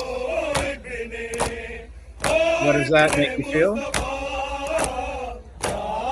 You know, this is in between, you know, there's buildings and stuff, and blocking all the streets here, taking over, is a sign of dominance. Flexing their power. It's a show of dominance, not devotion, says Amy Meck. 5 times a day, calling to prayer, blasting from loudspeakers, not with devotion, but domination. Europe's mosques have multiplied. No-go zones are formed. Sharia is dominated. Politicians caved. Civilization is retreated. And now it's marching across America unchecked, unopposed, while politicians either stand paralyzed or line their pockets and look the other way. It's not about religion. It's about a conquest. As Bernard Lewis warned, Islam is not only a religion, but a whole civilization. Its goals are clear, says Amy: restore the caliphate by force or by vote, and subjugate all others under Islamic law. There you go. Islam was never just a faith. It was born as a political ideology cloaked in spirituality. The founder seized power, enforced rule through divine law, and declared sovereignty belongs to Allah alone. To the devout, there is no Caesar, and God, there is only Allah. Islam does not seek coexistence. It seeks submission through persuasion, immigration, or the sword. And it hides behind the shield of religion to do it. Is this what we want running our schools, our courts, our neighborhoods? Islam doesn't assimilate, it dominates. Do you agree or disagree on that one? Lake Leon says, end property tax, let tariffs pay for it.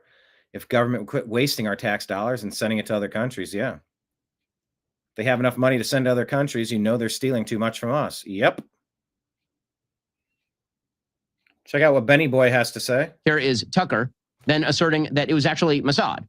Again, without evidence. Here is Tucker actually asserting that it was actually Mossad with no evidence. No evidence. Oh, there's lots of piles of. I mean, have we broken down what we? But none of that's real now. Not a shock. Of course, this is where Tucker was going. This has become the hot speculation on the internet. Is without evidence.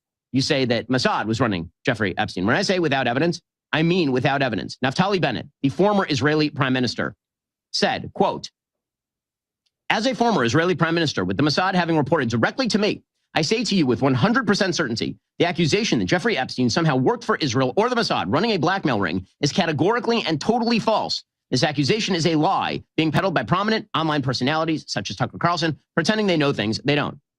And in fact, I followed up with the former Prime Minister, Naftali Bennett, and what he told me is that Mossad has not been active in the United States or against the United States since the Jonathan Pollard scandal of 1987.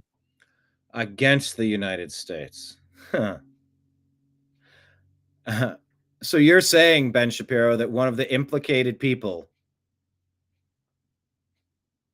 denies what appears to be obvious, the connections between Epstein and Mossad in Israel. One of the implicated parties said that they weren't a part of it, and you're not going to factor that into the equation of whether or not you can believe what the guy's saying? When a U.S. Army contractor who's actually working for the Navy revealed classified information to the Israeli government, he was prosecuted by the United States government and ended up in prison for almost 30 years. And so Israel since then has not spied on the United States with Mossad. Wow. You're going to buy that hook, line, and sinker without pushing back and thinking objectively whether that's remotely plausible or not? Or is he a mouthpiece for the exact same groups? Ben Shapiro was talking to the former prime minister and the head of Mossad, and he said Israel doesn't spy on the United States. You just heard Ben Shapiro. He talked to the former Israeli prime minister that was the boss of Mossad, and he said there's nothing there. Was Ehud Barak 30-plus times on record at Epstein's facility going in and out with young women, trying to cover his face? Is he in the files that have been released with Epstein talking about women, girls? Yes, Benny Shapiro, he is. Was Robert Maxwell, the father of Ghislaine, the real boss, the head Mossad operative buried with Mossad honors at Mount of Olives, with his body received by the Israeli prime minister? Well, where'd the clip go? Why'd the clip? Yes, Benny Shapiro, by the Israeli prime minister.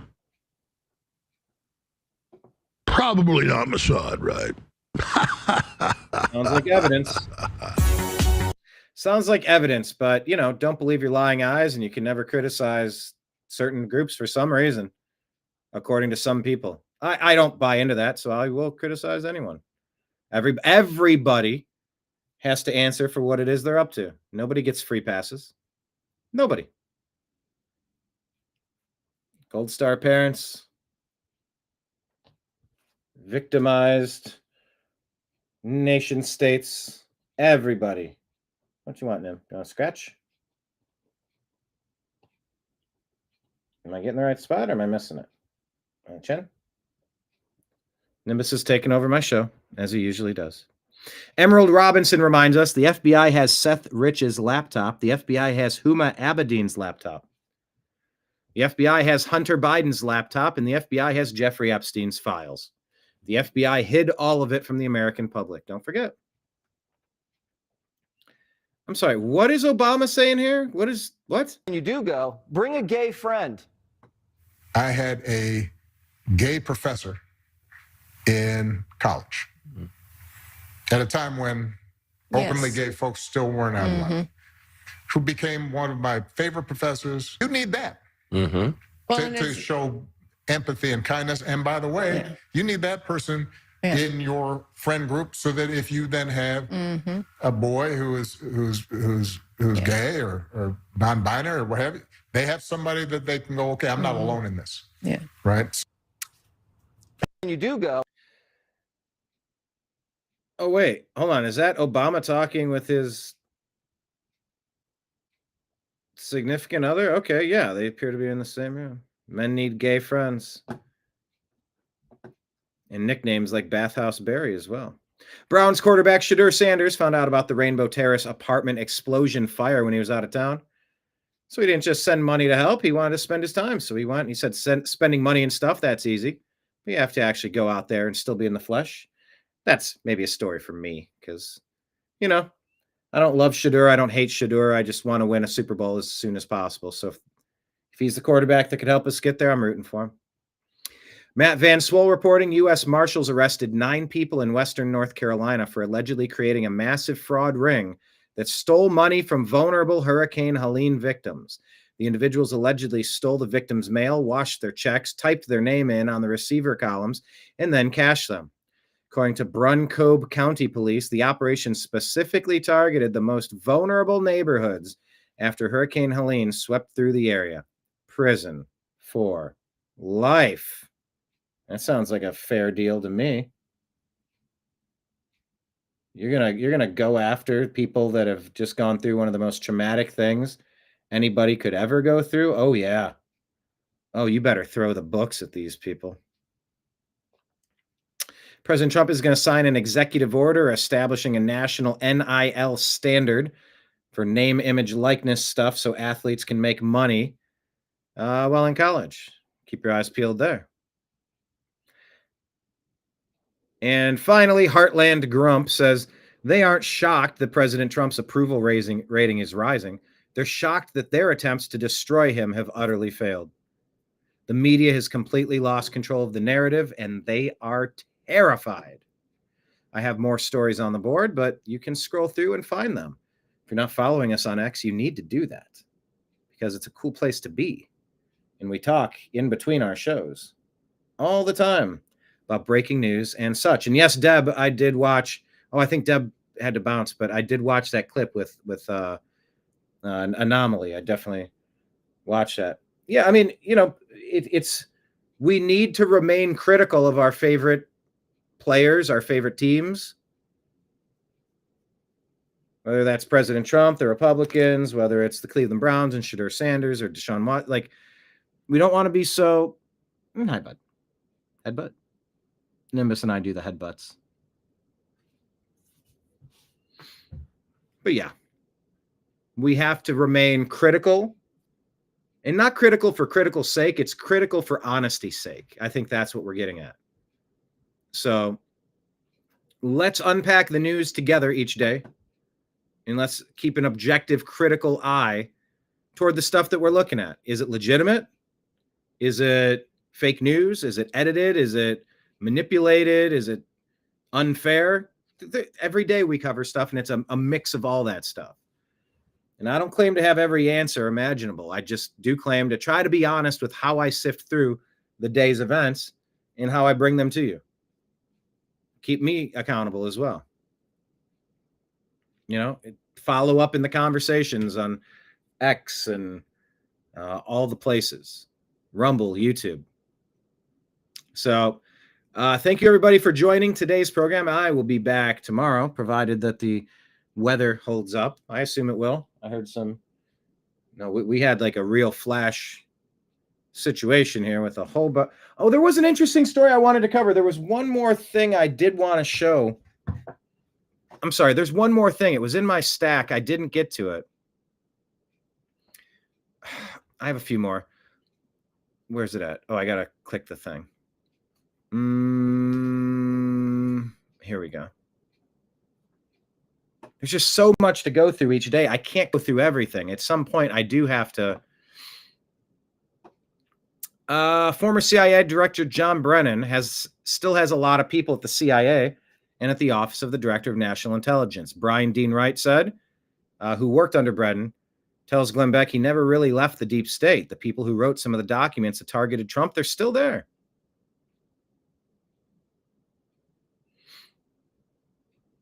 Scott Jennings finds it interesting that Democrats suddenly interested in Epstein files. Biden had it for 4 years. Not a single Democrat cared. PBS president whining about losing her federal funding, but, you know, there's people that don't want PBS videos claiming that preschoolers have a racial bias. No, you can keep that crap out of. We don't need to pay for that.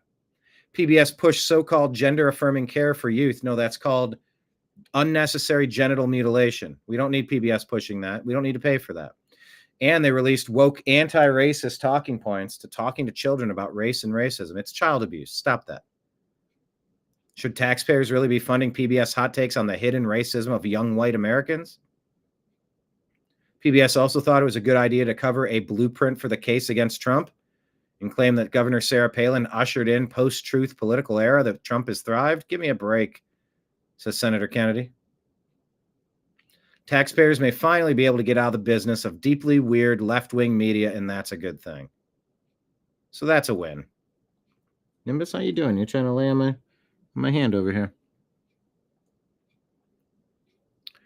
Clandestine says Trump just hit the nail on the head. And Just the News is spoon-feeding this to us. So let's take a listen. Just the News, President Trump, Real America's Voice, Clandestine. He says he's spoon-feeding us what's going on. So let's listen critically here. One big prosecutor look at it all. Would that make you feel good, you think?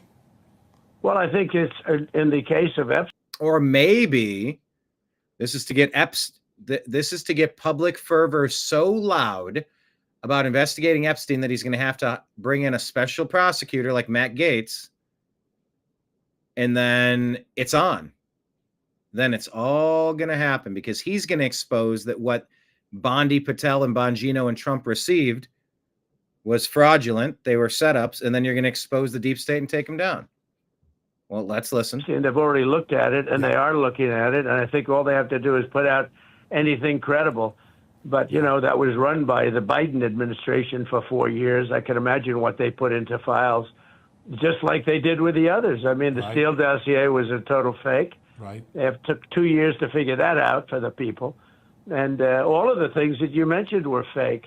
Yeah. So I would imagine if they were run by Chris Wray and they were run by Comey, and because it was actually even before that administration, they've been running these files. And so much of the things that we found were. Yeah, the deep states had these files forever, 100% of the time. President Trump got there when he got there, but they were already framing him, trying to take him out. So if it's part of one grand conspiracy, you're damn right it is. Fake with me. But especially you look at that Steele dossier where they paid like 14 or 16 million. That's more than James Patterson gets paid to do a #1 bestseller. Isn't that crazy? And the thing turned out to be a total scam. So frankly, you know, I think I love that they're looking at all this stuff. If they are, I hope they are. I love or I would love. If they are, I hope they are. Hold on. Again. I love that they're looking at all this stuff. I love that they're looking at all this stuff. Okay. I love that they're looking at all this stuff. Maybe there's more to the story.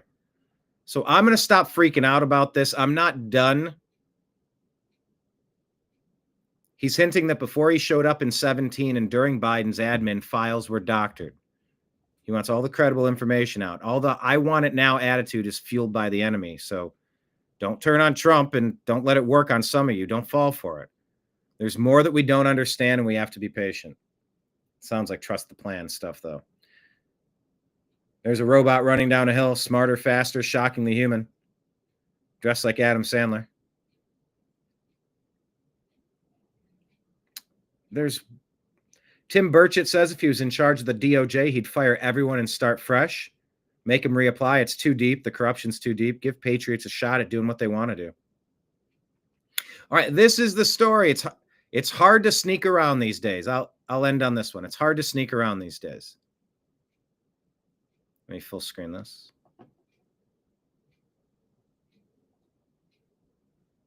Full screen this. There we go. Just an interesting story that was trending. Busted. This backfired really quick.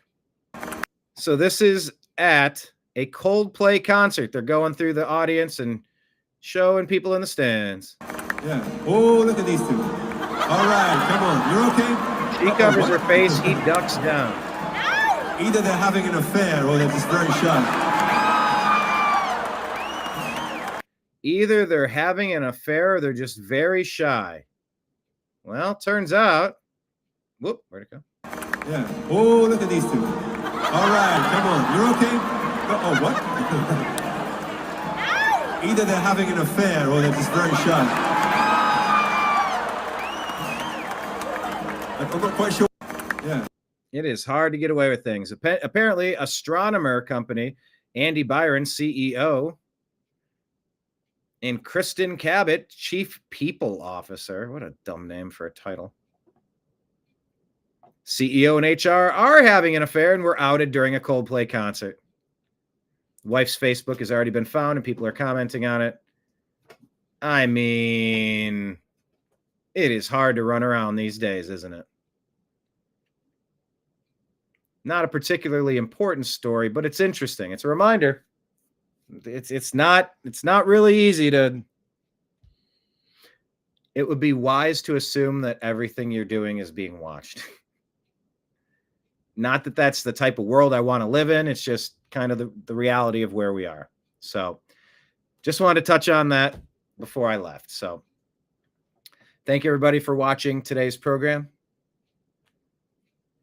The bottom of the screen are the Patreon link for the New American Media, Tip Jar, Venmo, and Cash App, Brian Engelman, PayPal, fuzzinstallment@yahoo.com. I'll scrolling at the bottom of the screen for a while, so type pause and hit pause, and if you wanted to sign up or send something. Also, follow the New American Media on Instagram, Facebook, Truth Social, Rumble, Odysee, Twitch, Kick, DLive, and YouTube at the New American Media. Telegram and Signal, we're at TNAM and TNAM Chat. On X at American_Media_, and subscribe to our podcast, The Agree to Disagree Show, on Spotify and Apple. Signing out on behalf of everybody out there in the TNAM universe, all of you in the chat, and Mr. Nimbus, who lovingly laid on my arm like this while I was trying to work. I appreciate you all. I love you. And we'll talk to you again soon. Take care, everybody. Peace.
Your guide to the truth, thenewamericanmedia.com.